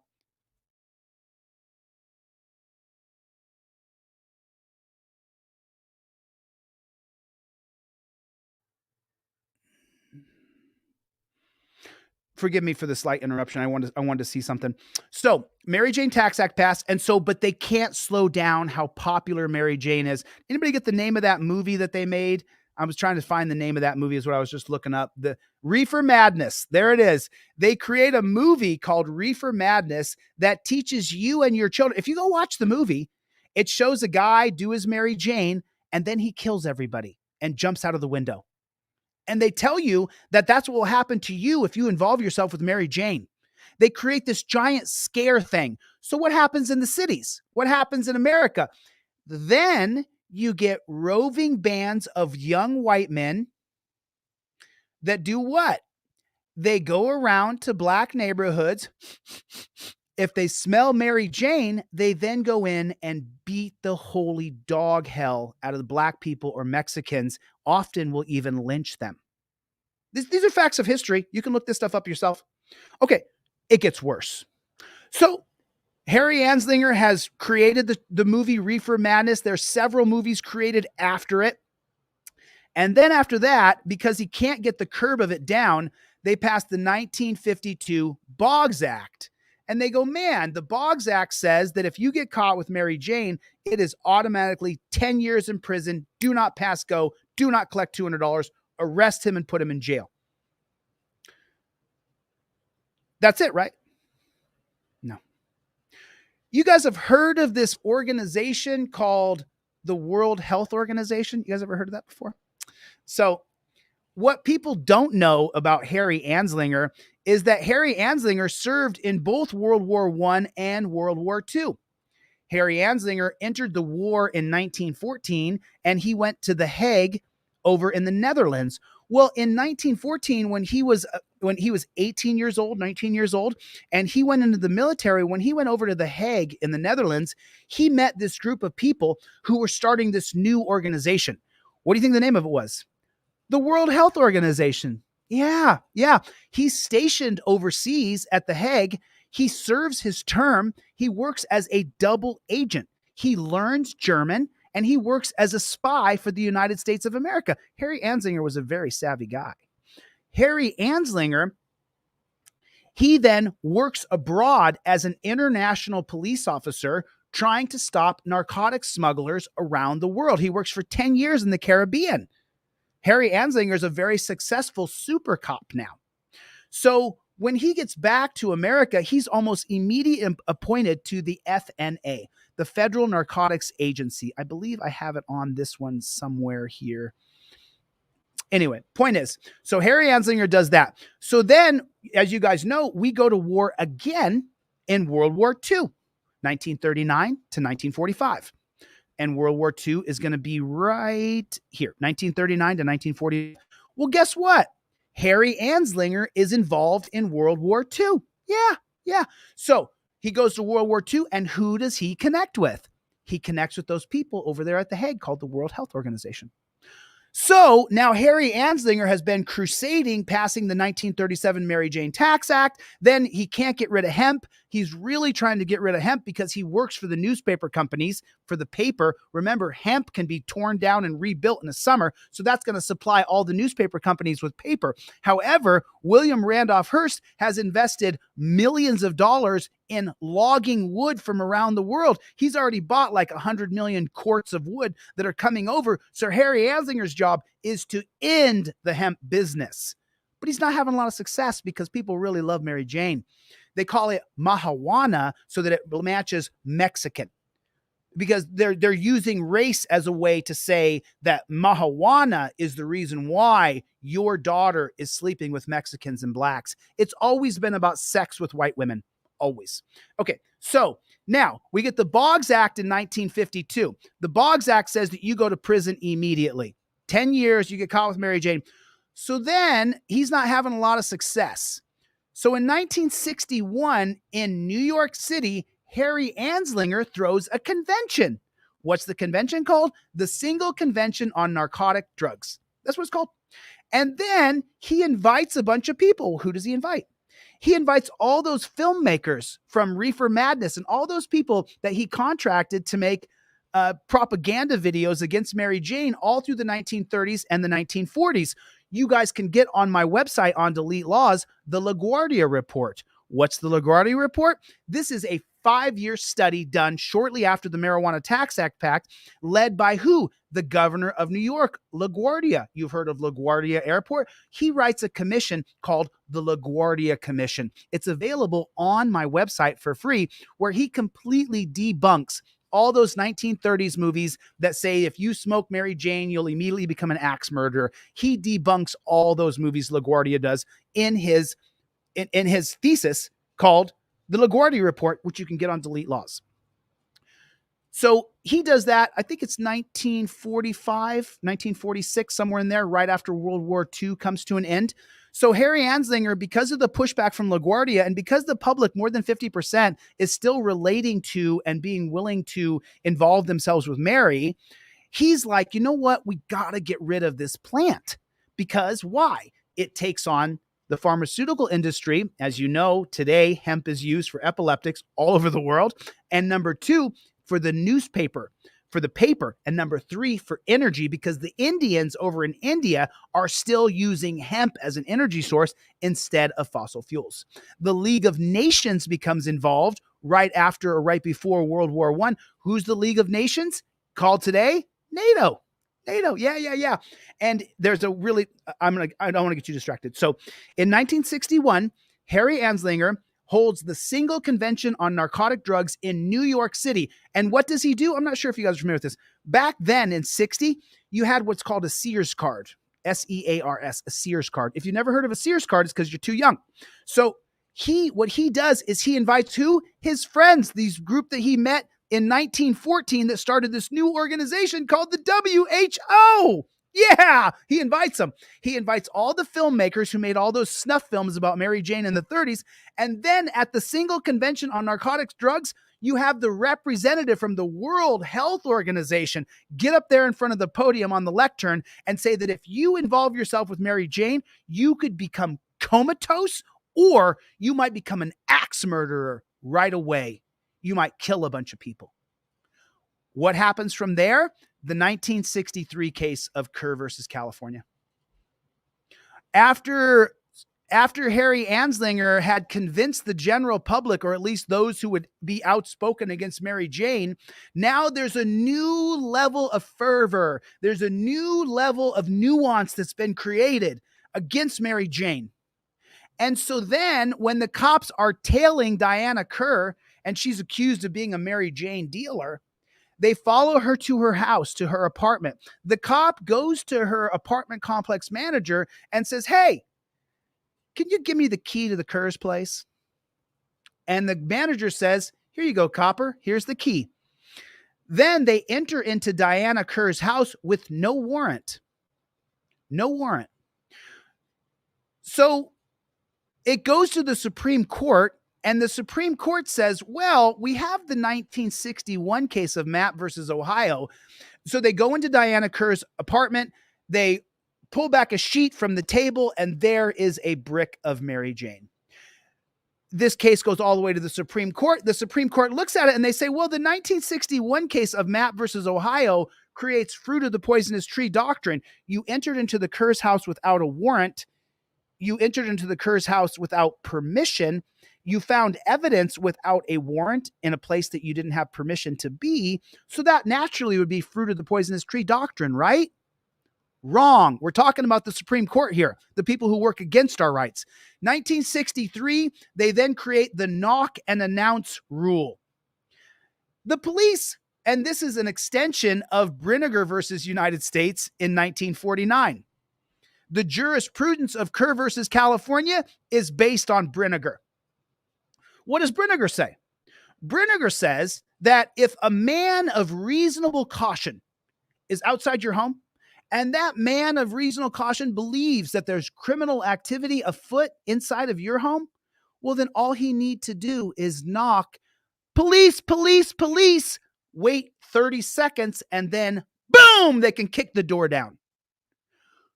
Well, I'm sorry, Chille, didn't you say in 1961 that the exact same court, the same 9 appointed monarchs in 1961 who said they create the exclusionary rule using the 1914 case of Weeks. They expand on the 1914 case of Weeks versus United States in 1914, and they then expand it to create fruit of the poisonous tree doctrine. Surely those same 9 people, just 2 years later in Kerr versus California, they're going to say, no. You went to her house. You didn't have a warrant. That's fruit of the poisonous tree doctrine, an extension of the exclusionary rule from 1914. We are going to throw this case out. We're going to reprimand the cops, and we're going to let Diana Kerr go. No. And how come? Why aren't they? Well, because in 1961, after Mapp versus Ohio is passed, this man, Earl Warren from the Warren Court, right here, see him? Earl Warren, when fruit of the poisonous tree doctrine is passed in 1961, then what happens is Earl Warren is now, for the first time in U.S. history, they are trying to impeach a Chief Justice of the Supreme Court. Well, why would they try to impeach him? Well, it's pretty simple, because Earl Warren also passed this Supreme Court case called Brown versus Board of Education. What does Brown versus Board of Education do? Brown versus Board of Education, it ends legal racial segregation, overturning the 1896 case of Plessy versus Ferguson. That's what it does. And so from 1954 until 1964, there's like this no man's land in the United States of America, because blacks are not allowed to go downtown. Blacks are not allowed to participate in everyday regular society. And why aren't they? Because since 1896 till 1954, there was 2 sets of laws created, the black codes for blacks and the rule of law for white folks. And Earl Warren upset the apple cart by ending legal racial segregation. Earl Warren must be a great guy then. Absolutely not. Earl Warren upended Plessy versus Ferguson in 1954 because he didn't know if blacks were plotting and planning to overthrow the U.S. government. Maybe you've heard of a very popular term called white fright. Now, to you and I today, white fright is ridiculous. Like, I'm not afraid of black people. Oh, but you hadn't had them segregated away from you. You hadn't had all the mysterious of, look at the guy with the big nose. You didn't have white fright. You don't have it because you're born into a society that's segregated with black, whites, Mexicans, Asians, everybody.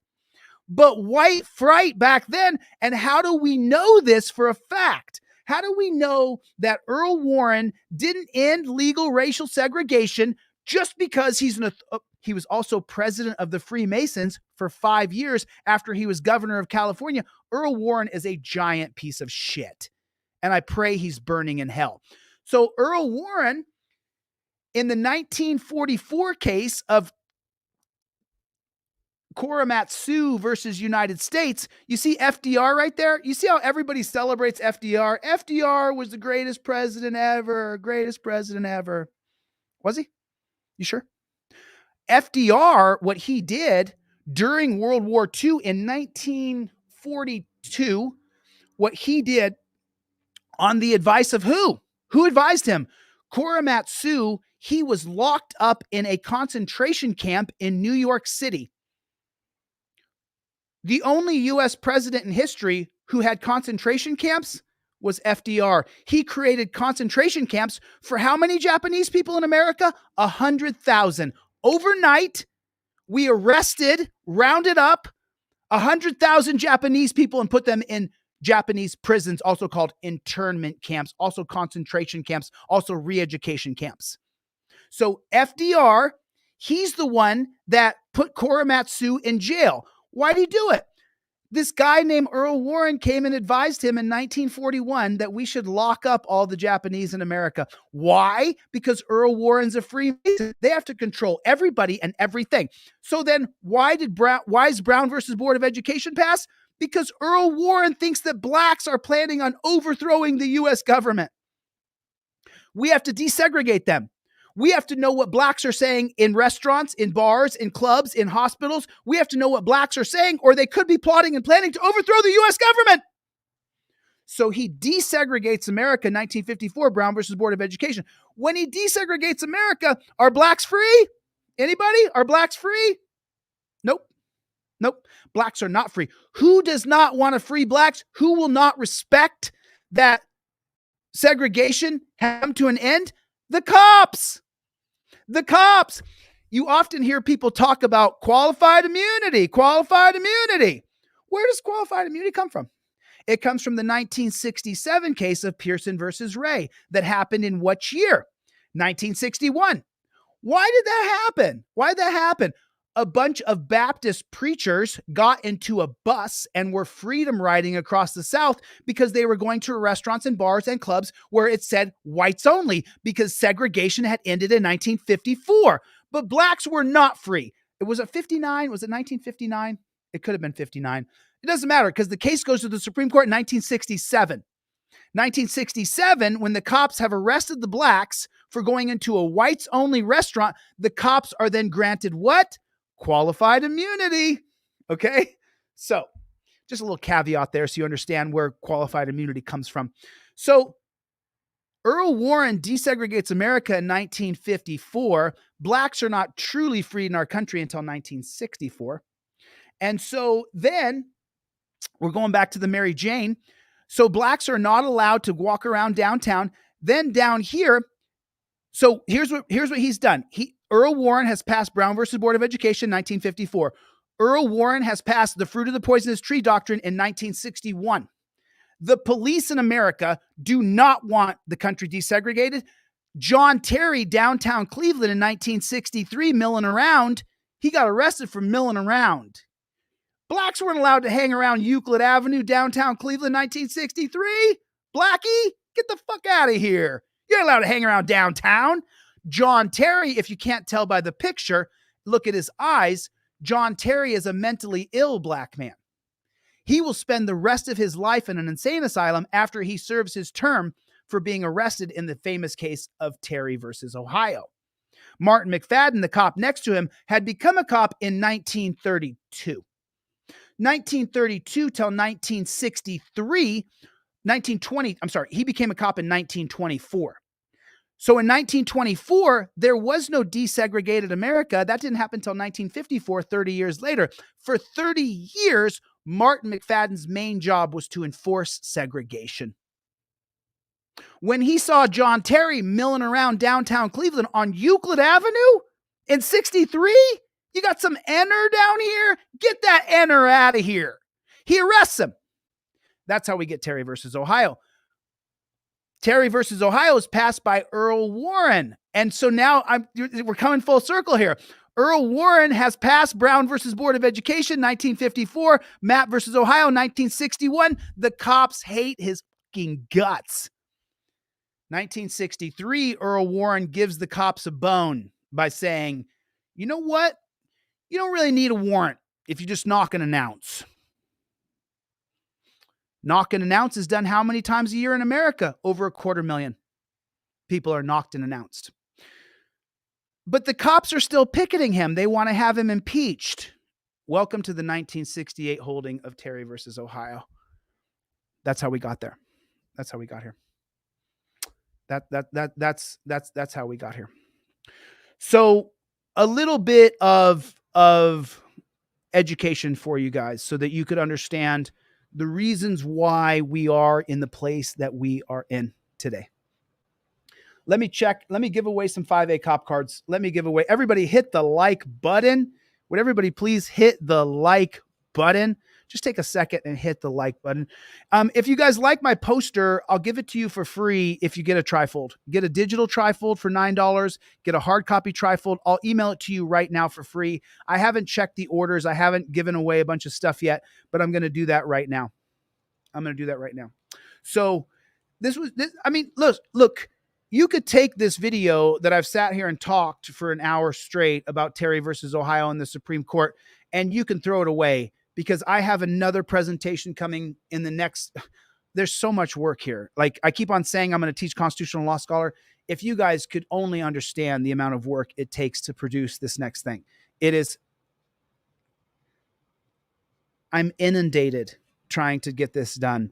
And I'm also trying to fight for Press with Rancor right now in Michigan because we got you, Lauren Wickman. I got you, baby. I got you. I interviewed a bunch of people in Michigan. I got you. You're not getting reelected. You are an absolute tyrant. Wickman in Michigan. So anyway, listen, I'll tell you what I'll do. Let me check. Let me check my order sheet right here and see if anybody. I got Philip. I believe Philip, Peggy and Philip. Peggy and Philip, you are the last two people. And let me check and see if I have anything else in here. So I'll tell you what, the next five people who order anything off my website, I don't care what it is, I'm going to mail you the 5A cop card for free. I'm going to send you both the non-driver and the driver. The next five people who order anything at all. Tyler N, your order failed. I know you're expecting me to mail you something. I can't mail you something if your order failed. I'll still email you everything I sell for free, Tyler. There's no barrier to entry to get my stuff. Dan Hanlon, what's going on, Playboy? Dan, thanks for your order, Dan, but you know I'll give you everything for free, buddy. I appreciate your support, Dan. Thanks a lot, man. Dan Hanlon coming in and putting an order in. I appreciate that, Dan. Thank you so much. It means a lot to me. You know, I'll give away my products to anybody for free. I would appreciate it if you could buy one thing, but at the same time, I'm not going to deny you. That's not going to happen. I'm not going to tell you don't get my products because you don't have $9. Not a chance in hell. I'll give you everything I sell for free right this second. So I'm going to start with Peggy and Steven, I believe. I'm just checking the order list here. Okay, so I got Fred, I got Ian. I'm sending you everything for free. So Fred here and Ian, Steven, Peggy, Philip, Frank, Dan Hanlon, and Wayne. Those are the people right now. I'm going to email you a bunch of free stuff. If you want free stuff, go to my inquiry form. Go to deletelaws.com, delete laws with a Z. Go to my inquiry form. So, I mean, I guess just by kind of this light dissertation that I just taught, can you imagine for a moment that maybe I know a couple things, that maybe I put my heart and soul into this. Maybe I made this so that you don't go to jail. Maybe, just maybe, if I'm willing to give it to you for free, that maybe, just maybe, this will actually help you so much it's unbelievable. Could you imagine that just for a second? Could you imagine that I've taken the 20 years plus since 2002, so I guess it's just 21 years now that I've been studying constitutional law, and I have buried myself inside of this trifold. Everything that I taught you just now is in the trifold. Everything I taught you just now is in this trifold. This is the way you deal with pigs. Chaplinsky versus New Hampshire, fighting words, revoking consent. You're allowed to park on the highway to film cops anytime you want. Yep, I just want you guys to be able to fight back against this tyrannical appointed monarchy Supreme Court police state that they've created. So at the Supreme Court level, just so you know, I'm sorry, what'd you say? I'm not looking at any of the comments. So Woody said, geez, Chille only asked 3 times. Once I paid $5 to do it. I'm not really sure what that means, man. I'm sorry. I can't keep up. I cannot keep up. But I want to show you guys something right now. This is the first episode of the new series coming out that I created. And I created this with a guy in, I'm not going to tell you where he's from, but I created this with a dude. And this is the new series coming out on the channel called American Patriot. So let me do this real quick. Let me pull this up real fast so you guys can see it. And I'm going to show you guys American Patriot. I'm going to show you the first episode of American Patriot. Let me see if I have this here. Here this is. Let me email this over to myself just super duper quick. Okay, I got this right here. I'm going to copy this. Let me text this to myself real fast. So I'm going to show you guys the first episode of American Patriot. You guys can subscribe to the channel right now if you want to. This first episode of American Patriot is, the whole thing is so good. You have no idea what happened. What happened there? Hopefully it's... Let me see what we got here. You guys are going to really like this. This is really good. The gentleman that I hired to edit this,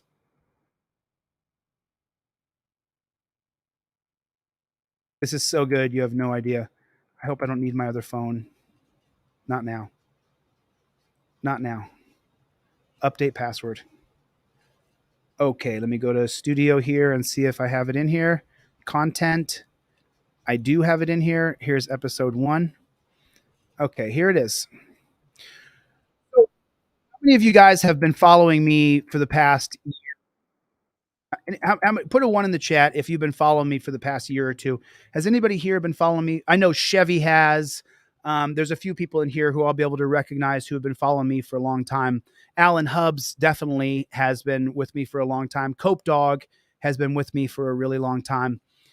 So I'm going to show you guys the first episode, and let me share this with you so you guys can see it.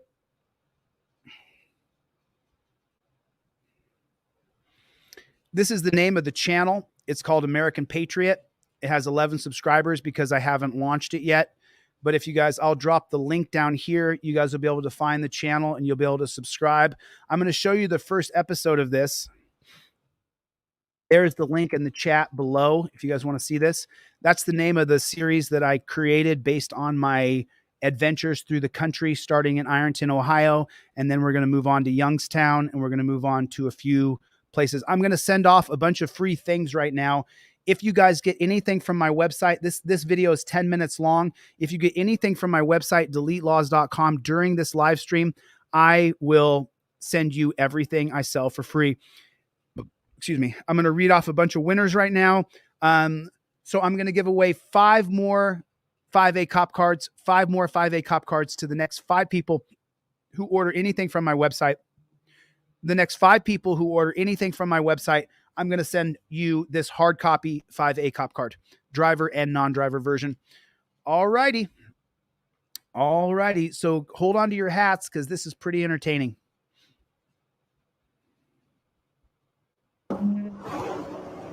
What's your name? Tim. Tim what? Wait, why do I have to give you that? I don't understand. Because I stopped you for a traffic violation. You have to get For what traffic? not using turn signal 100 feet prior. Did I commit a crime? I need to speak to your supervisor. Okay, he's on his way, and he's got to tell you the same thing. You got to give me your ID. Step out. Sir, don't put your hands on me. I want your supervisor. I want your supervisor. Whoa, whoa, whoa, whoa. Hey, I'm not. Turn it. Get back. Get back. Get your camera on, please. Get back in the car. Stay in the car. No one's gonna put the instant or anything. What the hell is this about? Knees up. Stand up. Are you kidding? Knees up, roll on their knees. I'm not going to move. All right, that's fine. No. I want that supervisor. That's all I asked for. There's no need for You know what there's no need for? Fine, what's committed. That's a traffic violation. Sir, you weren't even Okay, he's gonna ticket. Just have You have to give me the you right. have to let me speak to your supervisor. Yeah. That's the law. And he's coming, but he's That is the law. Have you seen? Why?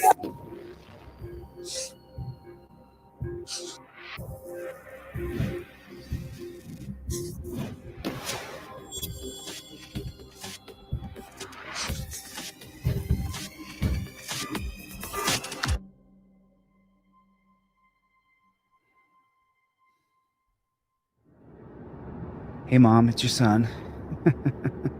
Well, I'm off again. I'm leaving Dallas and I'm going up to Ohio. This woman up in Ohio's called me and now she's sent me the video. And she's getting stalked and harassed by these cops up there in this small little town called Ironton. You know, I don't know what I can do, Mom, but I tell you, I've had enough. I've had enough. I'm so sick and tired of police just abusing people constantly. And I know I was put on this earth for something, so I think this is what my purpose is. I don't know. I'll be careful. I can already hear you. Anyway, listen, I love you. I'll call you when I get to Ohio. Talk to you soon. Bye.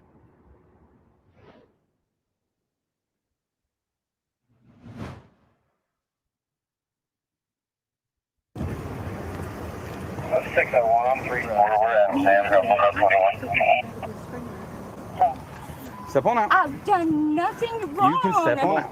Fine, but there's no Step back here sense with in him, that. okay? You can stand back here with him, None. okay? You can stand back here with him, okay? Why did you do that? Okay. Turn around, put your hands behind your back. I've done nothing wrong. It's not wrong to plead my case. What have I done?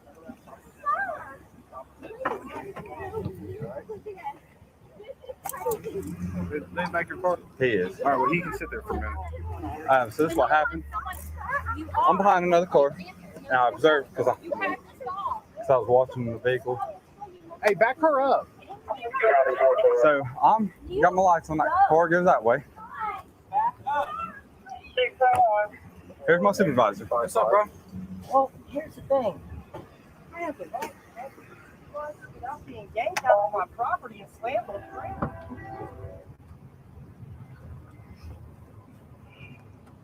Okay, yeah. I won't. Yeah, it's him. She said he's got two tattoos. One looks like a fist and one looks like a square. He's got an eye on one side and a square tattoo right here.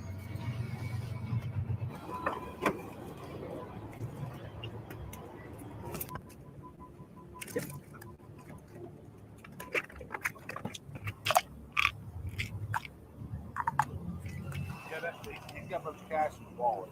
Where's it at? How much is it? Like 346, 347, something like that.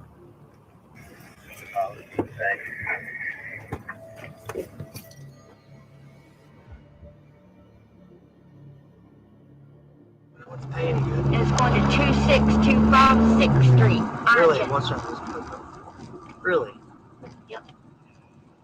Look at the little doggy. Look at. Hey, buddy.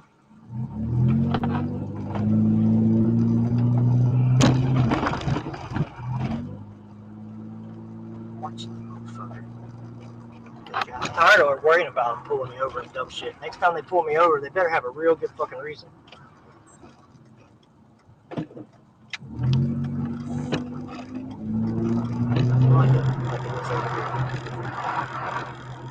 Doing it intentionally too to intimidate us. Oh, he's pulling us over. Crack your window. Oh, I got this.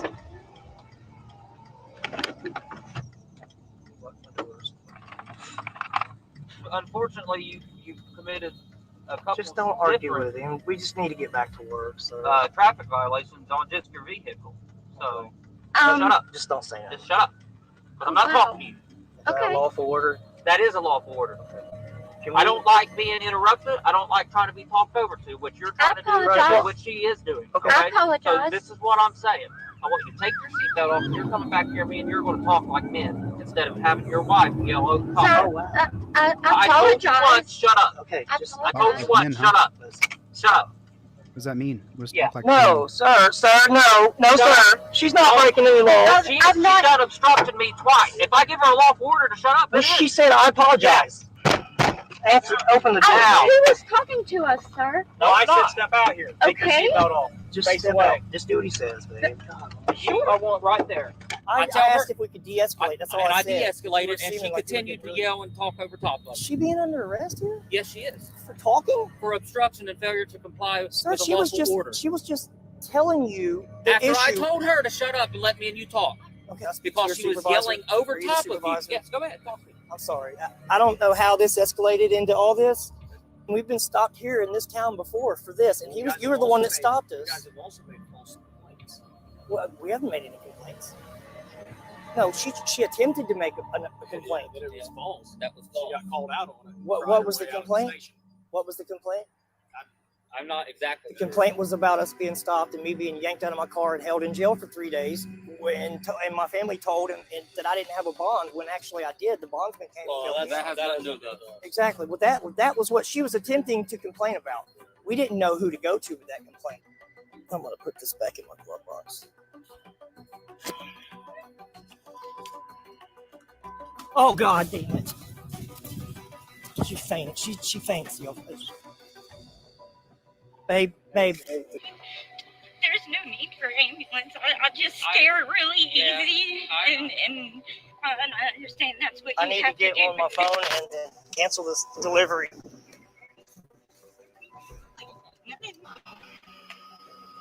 All this embarrassment.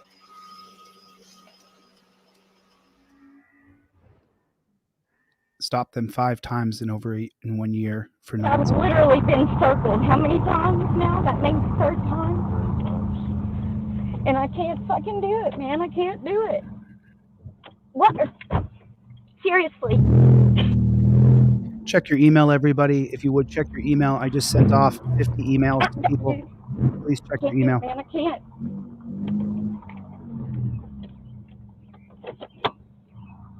Pulling you over. He can't pull me over. I didn't do anything. Use your Fifth Amendment right. Use your Fifth Amendment right. He just said it. He told her what to do. She doesn't listen. You got a license on you, ma'am? I do, but I'm on the phone with 911 now, and I want to know why you're following me.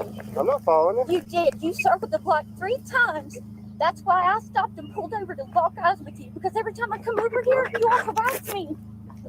What did I do? You broke a traffic violation. What was a traffic violation? It was a turn signal and a stop sign You just violation did a U-turn in the middle of the street. to catch up to you. To me, sir, I stopped. I stopped immediately. Well, just hop out here. I'm not. Hop I out. need an officer here, please.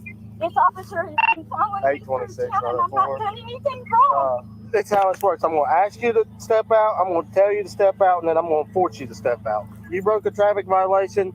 Be a woman. Own up to it. Be a woman, huh? What does that mean? Be a Right woman? here. You got ID on you?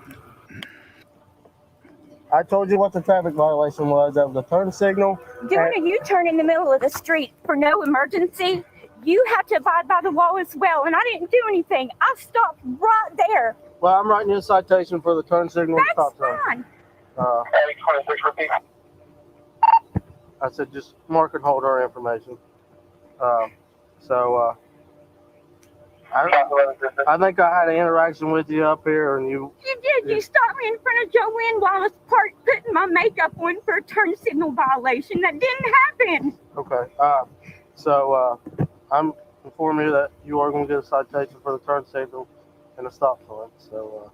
In the middle I of the have road. you on video. That's fine. Following me, circling the block, coming around, and Uh-huh. finding me. And I am going to your superiors. There he is. Here I am. No, I'm going to your superior. Oh, okay. Her name's Chief Wagner. She's I at the know office exactly today. who she is. I Okay. spoke with Miss Wagner several times. Okay. They never do anything. What you got? She stopped right at the crosswalk. And then when she seen me, that's when she turned the turn signal on. There you go. They're making things up. A nice narrative on the background so you can reference it because I'm sure she'll take it to court. No blinker, wrong car color. Pulled over for the wrong color car.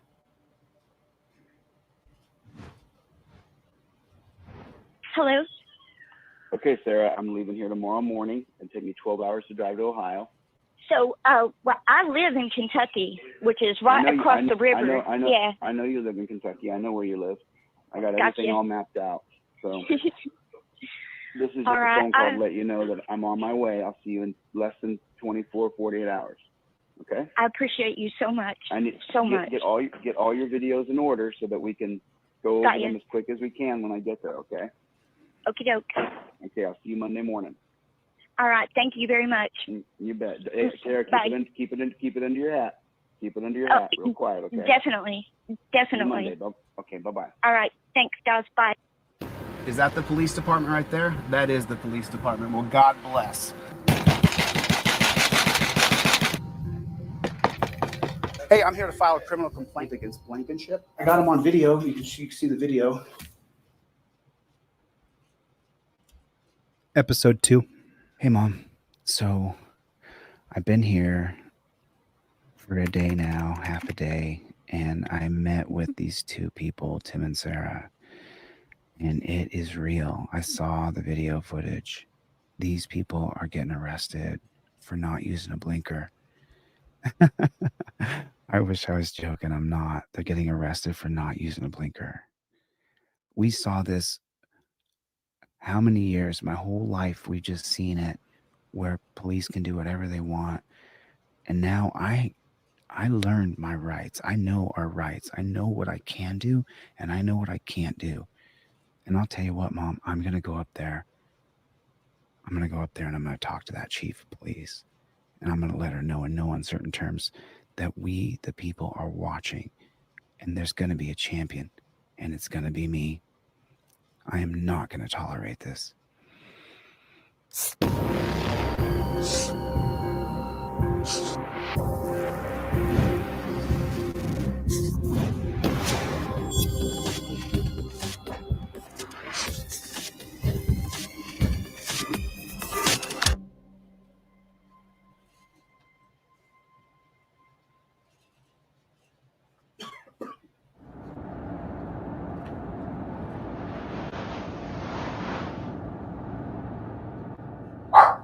The things that are happening here are so egregious.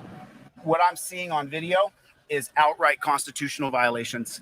And I'm not talking about Yunez. I'm not talking about where they put him in handcuffs and tortured him. I'm talking about stalking. I'm talking about stalking people. And when you guys see the video, when you see what these cops are doing in Ironton, is that the police department right there? That is the police department. Well, God bless.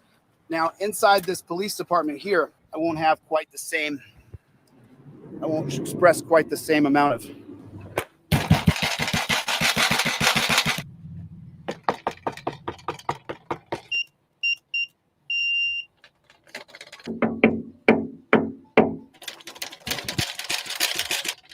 Hello?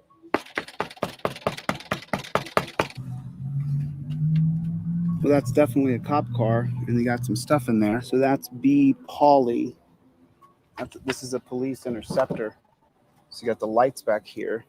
There has to be another way into this police department. Nothing.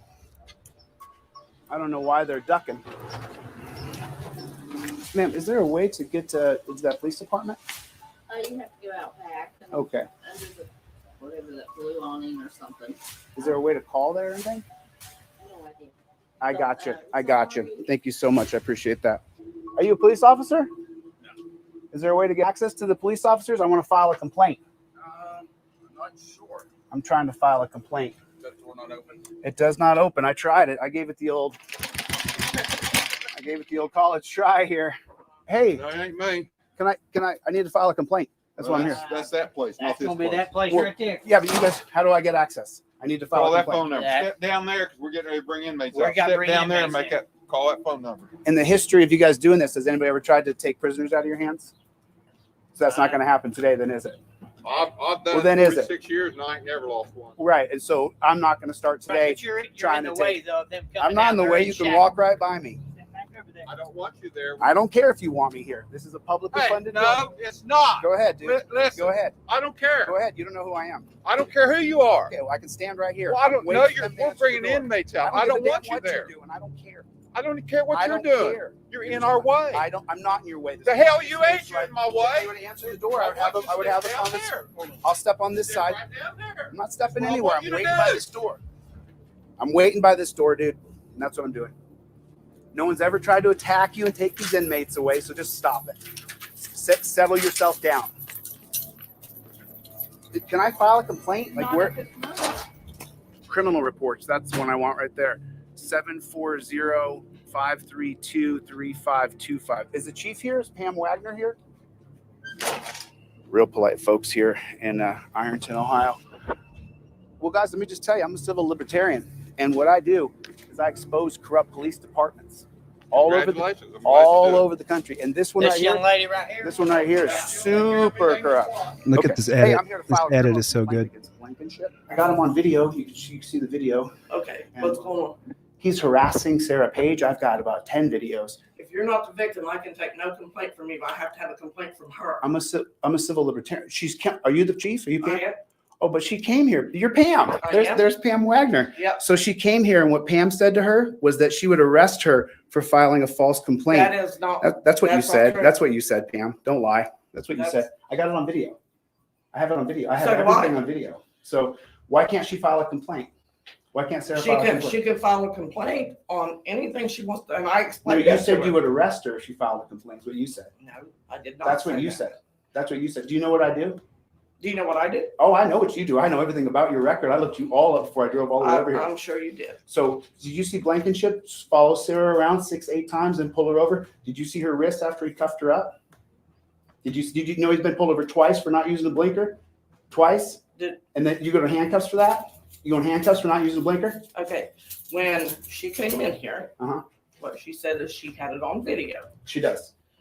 Well, she never showed me that video, but she did. Well, and I told her, I said, well, we'll pull the body camera footage up. Okay. And we did. Right? We did. And you saw him circle around her 15 times and then put her in cuffs? Two times these people have been pulled over for not using a blinker, and 2 times they've been put in handcuffs. You know handcuffs are torture, right? Absolute torture. Okay. You've got the video of her being put in handcuffs. I've got a wrist as well. No. You've got the I've video. got all the videos, every one of them. There's Okay. dozens of videos, Pam. They've been harassing these 2 people because they found a wallet. They didn't give it back. They stole the wallet. Your cops did. And then they've been harassing these people for 2 years. And you guys been picking on people who don't have the brains, the charisma, or the knowledge to actually take you on. And that's why I'm here, Pam. Okay. And that's what I'm going to do. Because let me tell you something. You know whose head's going to roll and fired? Yours. Because of what you've been covering up for 2 years. She's gone. It's disgusting, Pam. It's disgusting. How could you even stand here and not feel 1 ounce of sorrow? Why don't you just say you're sorry? For what? For allowing Blankenship to totally harass Sarah. When Sarah came in here. You said you would arrest her for filing a false police report. That's not what was said. That's what she told me you said, Pam. That was not what was said. What'd you say then? I told her she could fill out any paperwork she wants. And she said she had it on video. And Uh-huh. I said, my officers have it on video as well. Right. And did you look at the video, Pam? Absolutely. And you did. watched. She's saying she actually saw the video. When you guys So see did this Sarah. video, Sarah sat right when there you and guys watched see it this with me. video, if she just admitted she saw the video, ma'am, you're putting yourself in a bad position here. If I was you, I would remain silent because what you guys have done is criminal. Are you an attorney? I don't have to answer your questions. Here's what I do have to file civil litigation. No, I'm not leaving. I'm in a public space. I'm not going anywhere. This is not McDonald's or Walmart. You can't trespass me for standing here. Are you going to walk away from the meeting now? Is that what you're going to do? You're going to flee? You're going to run and hide? Or do I get to meet with Blankenship now? There's no one here but me. Yeah. So you're holding this place down then? There's no one here. I don't even have a clerk here. Let me ask you, instead of you and I battling, are you? I'm not battling because I have nothing to battle over. You're about to find out. But Okay. let me ask you a question. Instead of this, are you actually going to do anything? This is a dog police department. She's about to find out. She's about to find out. That's what she's about She's to do. gone. And I have every right to be upset. She's a total tyrant. You have no idea. You can tell from the way that this guy acts that this is how they all behave here. This is how they behave in Ironton, Ohio. They're all a bunch of cowards, every last one of them.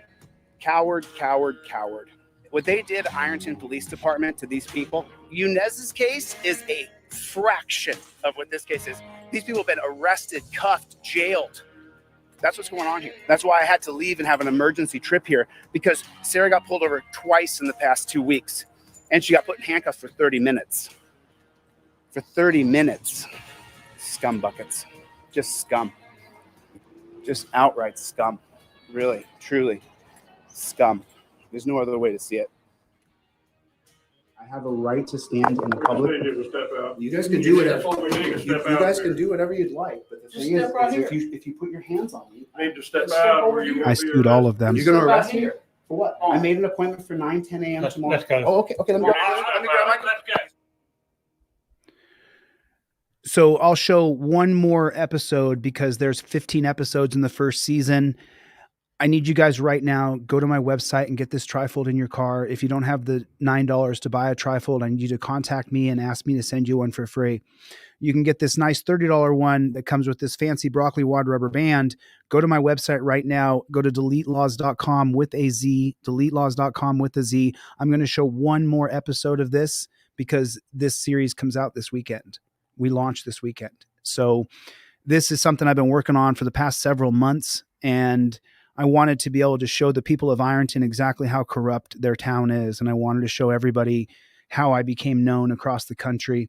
So go to Delete Laws right now. I'm going to give away 5 5A cop cards. Dr. Donna, I got you. I'm going to send you a 5A cop card. This is the 5A cop card. Go to my website right now. Let's take a look at episode 3 and see what that looks like. And then I'll get the flock out of here. Last one I'll show today. Hey, Mom, it's your son. How you doing? There's something going on in this town, Mom. There's something going on here. When I walk around the town here, everybody knows who I am. It's a small town, just like back on the peninsula in Alaska, but there's something going on. I don't know what it is yet, but I'm going up to the courthouse because we're filing a restraining order and we're going to try to get the cops to get off Sarah's back. When I get more information, I'll let you know. Don't worry about me. This is what I'm supposed to do. I'll check back with you tomorrow. I love you. Bye.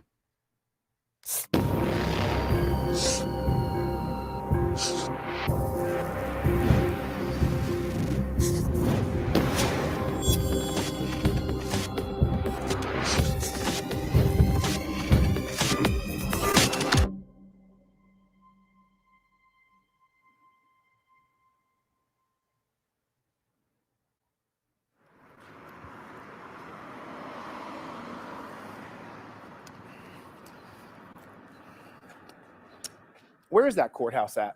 Is this the courthouse? Yeah. So it's kind of a funny looking courthouse, huh? Let me go see if I can hit the judge's chambers here. Show the judge what's going on. But Kevin Waldo, we did the research on him. Kevin Waldo graduated from Ironton High School. So, that means that he's known all these people and the cops and everybody here. He's known them all for years. Don't wait to get your stuff. I'm gonna have to leave this coffee. I appreciate if you chip in. I appreciate that, but don't wait to get your stuff. The judge. Don't wait to get your trifold. Some decency here. I'll send it to you. Trying to talk to Judge Waldo. Is he in? Yes, he is. That'd be great if I talk to him. Yes, he is. And I have this set up so that he can see it. And I'm going to show him something here. Let's see what they say.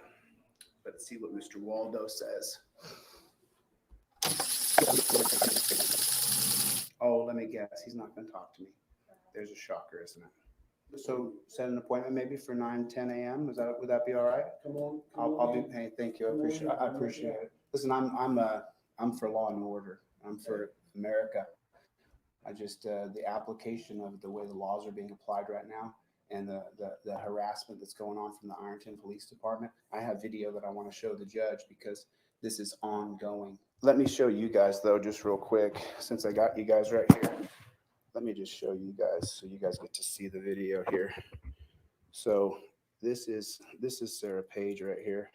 she went to go and pick up a friend.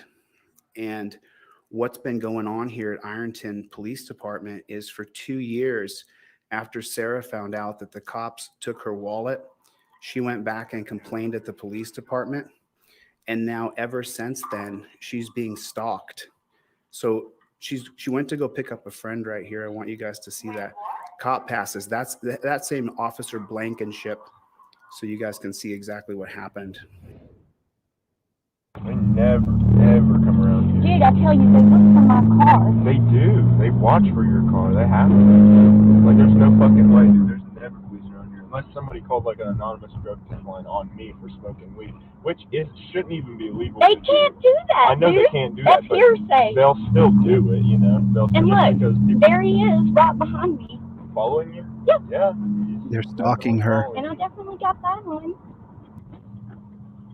They're stalking this woman.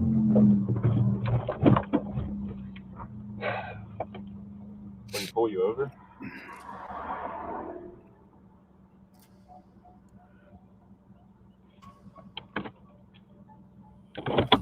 He's spinning the block too.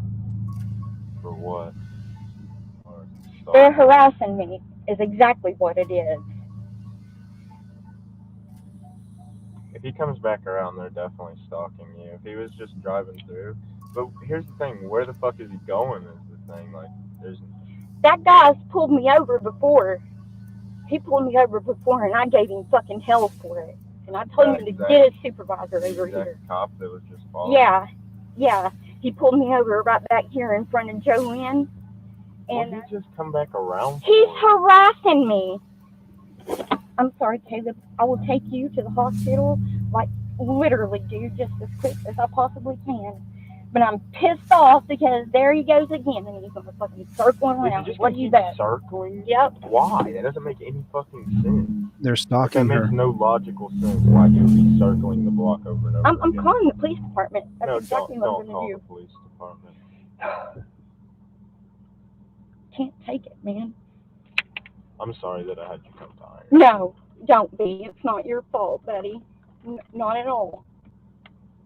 They can't get me on the fucking car color shit again. Oh, well, your car comes back as a tan vehicle. Restart court. I need you to go out here and have a seat. This is a public building. I'm just going to finish. No, we're conducting business here. You got to go over here if you're going to have public, if you're wanting to use it. Go ahead and have a seat. Let me help you out with something real quick. So that took me 20 years to get that done right there. I sued him. What that means is that I can stand in a public building. I know, but I'm you not have to disrupting start- anything. We're getting ready to start court here. Okay, that's great. Where's court? Right here. It's getting ready to start. Okay, great. So come on around here. It's not a lawful order.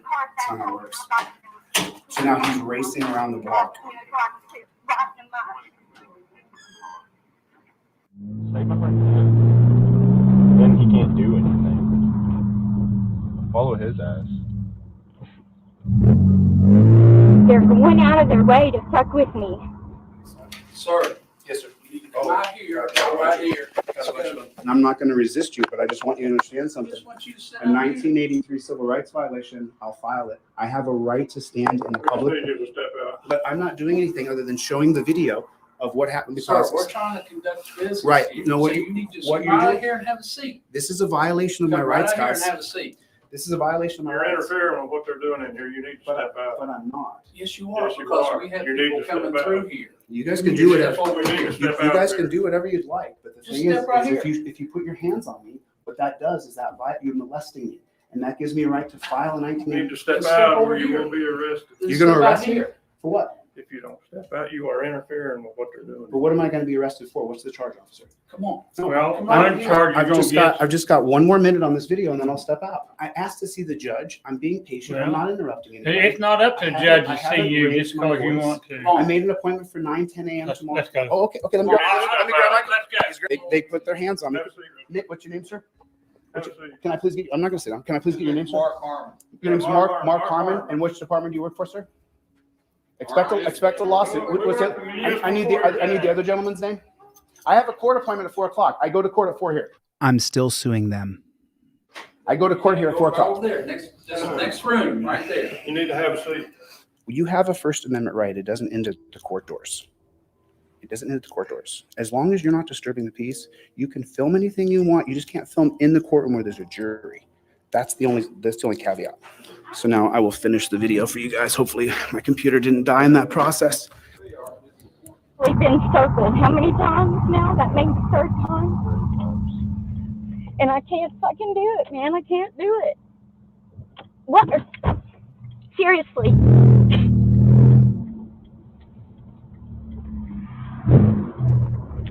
Dude, can't do it, man. I can't.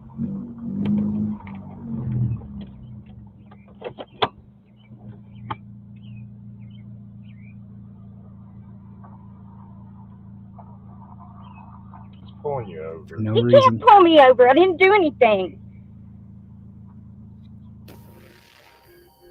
Well, I need your name, sir. You have a badge on you. It's the federal badge ID policy of police. Sir, sit down before you do end up in jail. I mean, what a clown. What a clown. What an absolute clown. So aggravation is now a law? It could be. It could be. It could be. I don't know. Is that really how you see law? I don't know if it is or not. Back the blue till it happens to you. And then you'll call me and you'll say, man, I was a big cop supporter. And then they beat me up and hurt me and they put their knee in my neck. Well, I need your name, sir. You have a badge on you. It's the federal badge ID policy of police. Sir, sit down before you do end up in jail. He threatened to put me in jail for not breaking any statute. That's the tyranny here in Ironton. I mean, what a clown. What a clown. What an absolute clown. And he walks around like he thinks he understands the law. The wheels of justice take time to turn, but they will crush him.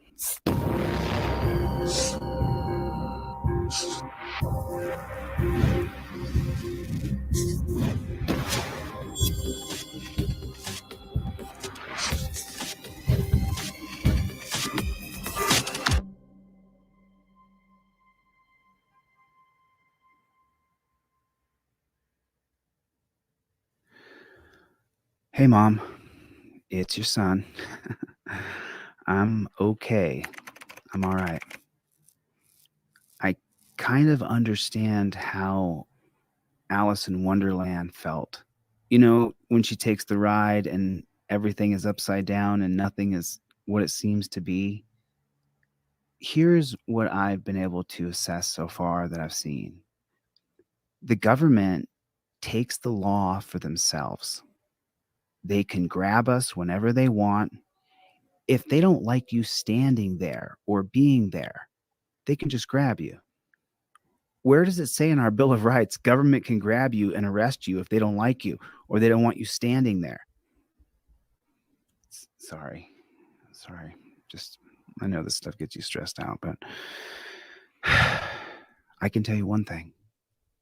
I'm not in Kansas anymore. You know, I think what I need to make sure that I do is I need to make sure that I teach every time I go out. Every time I turn on my camera, I need to teach the people what liberty is, teach the people the reason why what's happening to all of us is wrong. It goes against the fundamental principle of liberty, and it has to change. See, these guys are used to sovereign citizens. They're not used to a guy who's for law and order. There's a big difference. Oh, do you think it's funny? Do you think it's funny? I think it's fun. What do you think? What's funny about it? I just want to know. What do you think is funny? Just curious. What do you think is funny? I think it's funny, yeah. What's funny? Well, you're acting. I'm here because there's people who are being stalked, harassed, and arrested 5 times now by the Ironton Police Department. I'm here for liberty and justice. Well, go down and tell the Ironton Police Department that. What are you telling me? I already did. Well, then. I'm here for Sarah's court hearing at 4 p.m. Who's hearing? Sarah Page. I'm here for her court hearing at 4 What's she arrested for? She's been pulled over twice for not using a blinker, and then she was arrested for not telling the cop, giving her ID as she was a passenger in the car, which again is unconstitutional. You have a right not to identify unless there's probable cause been established. Okay. I mean, aren't you for law and order? Yeah, I am. Me too. We agree. Mm-hmm. Aren't you for America? Don't you love this country? Yeah, are you? Yes, 100%. And we agree. Okay. So then when the Ironton Police Department, did you hear what he just said? He said, sit down or he'll arrest me. Do you agree with that? Do you think that's right? Well, yeah, you ought to sit down. No, but do you think that... See, when you invade someone else's space... Invade? Yeah. I'm a free citizen. This is a public space paid for by the taxpayers.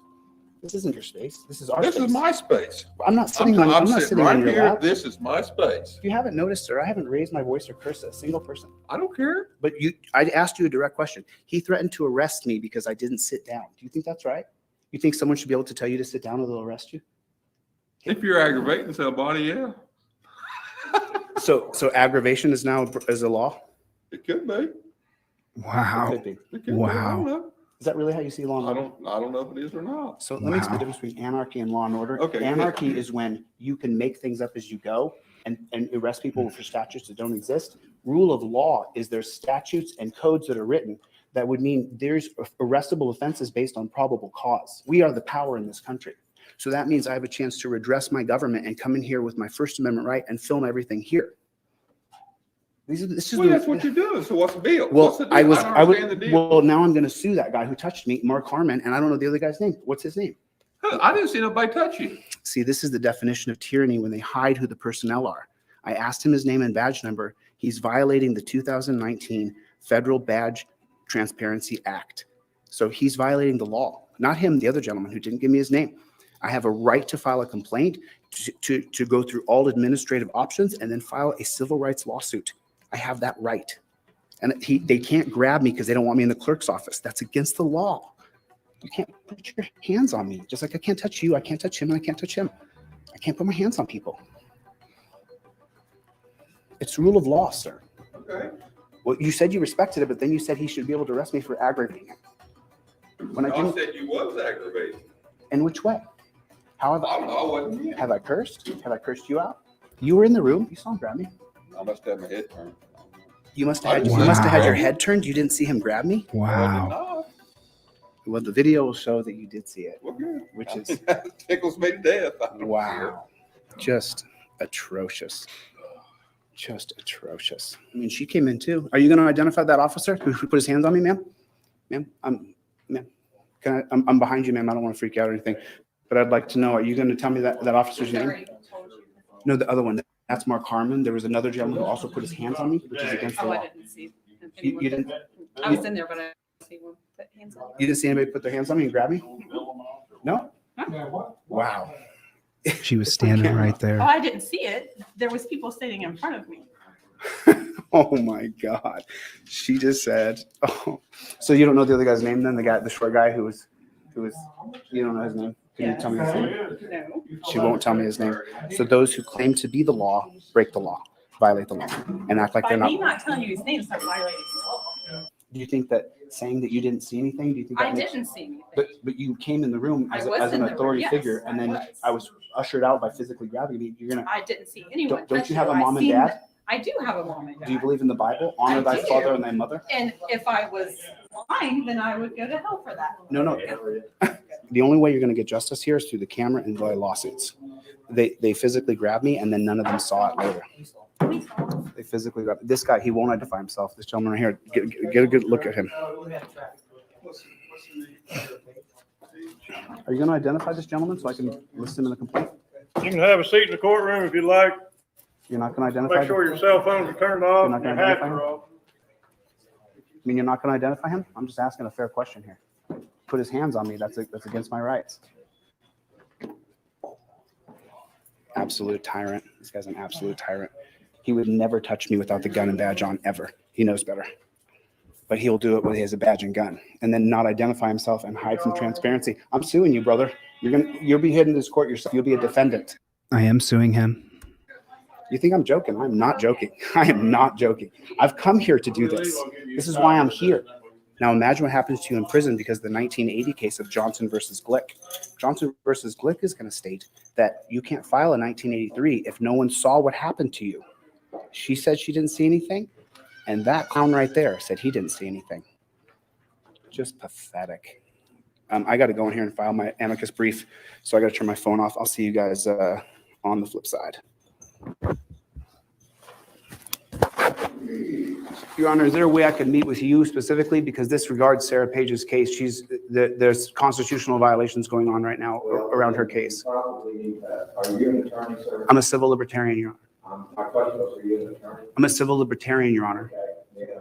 I'm not. I don't have a bar card here. I don't have a bar card in this state. I'll let you meet, but you got a point to make the judge Waldo. And I do his traffic. Oh, I see. And then the last thing, order of business, Your Honor, is I need this gentleman's first name and last name. I'm filing a complaint against him, and I'm filing civil litigation against this man for putting his hands on me. I just need to identify him as a member of the law and order. I would just like his full name so I can file a lawsuit against him. You go outside, you go out to the clerk's office. Judge won't give me his name. Get that if you want. I've asked 10 people, Your Honor. You are the presiding man here.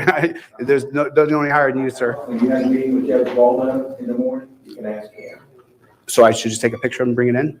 You won't tell me his name? I apologize, sir. That's not my employee. Right, but you can't identify him so I can file litigation against him?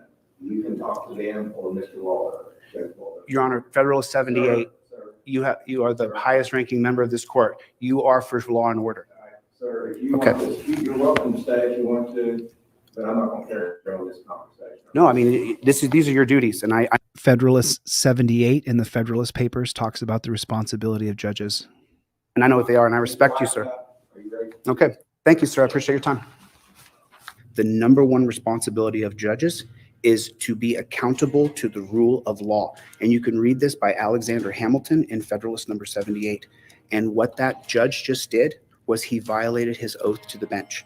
When I asked him to identify someone who had assaulted me, he refused to identify, meaning he's not holding up the rule of law. And that's what's going on all across America. That's why I'm traveling the country helping people. We're living in clown world here. Without the camera, without transparency, those people would have jumped me and beat me up. And then these people here are liars and frauds, complete and utter. I mean, just get a good look at his face. He doesn't honor his father and mother. Get a good look at her face. She doesn't honor her father or her mother. Because she they lie. Yep. How does that feel? To have an allegiance instead of the Constitution, but to a blue line. Just pathetic. Thank you. Thank you. Appreciate it. People are driving by honking at me, saying, keep going, don't stop. Everyone in this town is sick of it. Everybody in this town is sick of it. Last one. I got to go after Hear this what one. they're doing to these people. Episode I 5. got Pam on camera lying and saying she didn't say that she didn't threaten to arrest you. You said you can file a complaint for him if you want, but I can also arrest you for filing a false complaint against my officer. So, yeah, this goes to court. No, they're gonna duck. They're gonna duck. That's what they're gonna do. Have these guys been just absolutely stalking you and harassing you? I don't know what else to call it other than Where's that. the mask, will you? Yeah, sure. Absolutely. 2 years this has been going on. I work over here. I have family over here. It's hard not to come across the bridge. We're a tri-state area. Everywhere is right across from each other. And these officers, every time I'm here, they make their presence known. They follow me. They smirk. They intimidate. I mean, it's pathetic. They act like a bunch of middle school boys. And it's to the point that I do fear for my safety when I come over here. And these are supposed to be the people that you go to for help to protect you.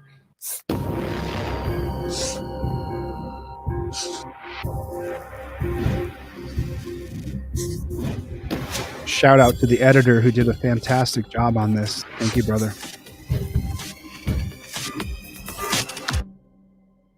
Hit the like button if you would, please. Hit the like button. Everybody hit the like button. Tell them what happened 2 years ago. Just give them the basis of what So, happened. my fiance and I went to the dollar store when I had hands packed full of bags, leaving the store, and I had his wallet in my hand. Well, I guess in the midst of putting the groceries in the car and leaving, I dropped his wallet. Well, I hadn't noticed it at the time, so I left and went across the street to the CVS. Once getting there, I kind of noticed across the street that a police officer has pulled into the spot that I just left. He was talking to somebody in a van, and then after he pulled out, he circled around and pulled into our spot and opened his door and reached out. And we didn't know what he was doing yet until she was like, the wallet. And I'm like, I don't have it. And we went to the dollar store, and the security camera showed walking out the door with it. So from the door to the car. Okay. So when we got in the car, it fell on the ground, we assume, and we saw him pick something up. So she went to the police department. Okay, and then you came right here. I did. I came directly here. I didn't know who it was. So when I came here, there was a gentleman here, and I explained to him the situation. I said there was an officer that was just at the dollar store. Could you please have him dispatched here? And he said, well, what for? I said, I believe he picked up my wallet, and I would like to get it back and would like to do that. What does he say when he pulls in here? So he says, how can I help you? I said, well, sir, I'm pretty sure I just watched you pick up my fiance's wallet, and I thought I would just get it back. Well, I don't know what you're talking about. I don't have your wallet. I said, sir, you just left the dollar store parking lot, and I'm pretty sure you picked up our wallet. We watched him We'd like to circle in the have it parking back. lot and look in his lap for like 10 seconds. Like he had to have been looking through it. Right. And And there was $130 in it. Whoop-de-doo. No, not whoop-de-doo. You told me earlier you make $15 an hour, so Yeah. $130 is a full day's wages. Yeah, I mean, yeah. Is that correct? So you're not rich. Absolutely. You're not rich. Oh, no, we're like paycheck to paycheck. So $130 is a lot of money. Dude, we can barely keep our car on the road. Right, That's our electric right. bill So pay. then what happens? I said, sir, honestly, I thought you would have integrity and give it back. He says, well, I don't know what to tell you. I didn't take it. And even if I did find it, there's not going to be any money in it. And immediately I was like, okay, well, obviously he took it. I He mean, said, you know what you're doing is accusing an you officer know- of the law of I theft. said, I'm not accusing you, sir. I'm saying I watched you get it and I needed it back. So let's jump, Sarah. So she doesn't get the wallet back. He takes the $130. He takes the wallet, and then He pulled out and followed me all the way across town. Conveniently pulled me in to the place where I purchased my vehicle. But he said his reason for the stop was that it came back as a tan vehicle. Okay, so this is the jalopy. Personally, I think that it is a grayish color, but it does have a tan undertone, if you want to call it that. But yeah, it looks more gray or silvery. she was pulled over because he ran her plate without probable cause, which is a violation of the law. And then he said he pulled her over because her car's coming back not tan but silver or whatever the BS he made up was. He pulled her over for saying that her reg didn't come back with the right color of car. That's what she was pulled over for the wrong color car. And what happens? He wrote me a ticket after I proved that was they wanted to incorrect. He identify wrote me. a ticket because I had a mask hanging from a rearview mirror. Right, he wrote her a ticket for that because you were sitting in the passenger seat and they wanted to Yeah, identify. they wanted to ID me, and I told them, look, I'm a passenger. You can talk to her. They had like 6 cops around the car. And then they let you guys go. And then what happens after that? It was pretty quiet for a little bit. But then after that, A few months passes. we came over and helped my mother-in-law move some furniture, and we're traveling back through town to meet my sister at the CVS. We passed this guy. He's got his nose sticking out of the car wash. As we pass him, he sees our vehicle and literally immediately pulls out, and he's like 3 cars back. He follows us until he turns off, speeds down another street, and tries to get closer behind us. And he gets like 1 car, but now he's got 1 car between us. And he's weaving back and forth. And when we pull into CVS, I used my turn signal at the gym, right? It's like almost a half a block away. And I knew he was back there. I knew he was going to pull us. I pulled in. We got out of our car. He hadn't pulled in yet. The car that was in front of him stopped, and it took him a minute to get in the parking lot. We were halfway across the parking lot. Tim, why did he pull you over? He said he pulled me over for, oh God, I got using a a brain fart. Yeah, 100 feet prior is what he said. And what? Wait, why do I have to give you that? I don't understand. Because I stopped you for a traffic violation. You have to What- get for what traffic? not using turn signal 100 feet prior. Did I commit a crime? I need to speak to your supervisor. Oh, whoa, whoa! Hey, He drops his gun clip, bullets go falling everywhere. He grabs his taser immediately because she comes out the driver's side because she thinks they're they're shooting. I thought they were going to shoot him. She saw a gun clip hit the ground. She thought they had a gun out. Come on, Sir! Get back. Get your camera on, please! Back in the car. Sarah, Stay in the car. no one's going to I record it. resisted or anything. This is What the hell is this about? He's up. One of the supervisors show up, and I said, "Are you a supervisor?" He says, "No, but you got the right to remain silent, so fucking do it." So then the other supervisor shows up while I'm in the back of the cruiser, but only after the officer pulls him to the side and lies his ass off to him about. He changes his story so many times. And then did they take you to the dungeon? Oh yeah. How long are you in jail for? 3 days. How long are you in cuffs for? Oh, a good, what, 45 minutes? 45 minutes in handcuffs. And then so when he takes him to the dungeon, are you allowed to take the car and leave? Oh, no. They held me, too. I actually got put in the back of 2 different cruisers. In handcuffs? In handcuffs. Okay. You can stand back here with him. Okay. Why did you do that? Okay. Turn around, put your hands behind your back. I've done nothing wrong. It's not wrong to plead my case. What have I done? They took them both to jail for not using a blinker. She tried to bail me out the next day after I got her bailed out. My mom came bail her out. She tried to come bail me out. They told her that I had a holder or a warrant or something. They lied. I didn't have any of that. Right. So what happens here is when they arrest him, they put him in the dungeon for 3 days. But the next day she goes down to the jail and says, I want to get my boyfriend out. And they say that there's a hold. They can't get him out. That was a lie. They left him in there just to leave him in there. Is that true? Absolutely. I think I said in the last voicemail to you that I'm going to teach more. I'm seeing it. The real problem in our country is a lack of education. You know, this goes back to that thesis that I studied, John Locke. Show me the character of a man and I'll show you how much education he has. It's the problem in our country is that no one knows anything. Was it planned that they would make sure the people didn't know their rights? Listen, I'm going to come off a little bit rough on some of the things I'm doing. It's going to be hard for a lot of people to understand me, but just know that everything I do, I'm doing for justice. All right. I got to go. I love you, Mom. I'll talk to you soon. Bye. They pulled over twice for having the wrong color car, twice for no blinker, and they put them in cuffs and arrested them. You think that's appropriate, Pam? They got arrested for no blinker? They got arrested. They went to the dungeon, Pam, for obstruction of justice for not showing ID. So there it is. That's the preview. We got the first 15 episodes done, and Special Ed Andrews here. What's going on, brother? So listen, you guys, if you ordered anything during this live stream, please check your email. I sent you everything I sell for free. Let me check my free list. A lot of people have contacted me. Go to the WordPress inquiry form. I filled at least 30 people who requested free trifolds from me. So check your email right now. Let me make sure that you guys got everything that I'm putting out. It's 3:52. I got to be somewhere by 4.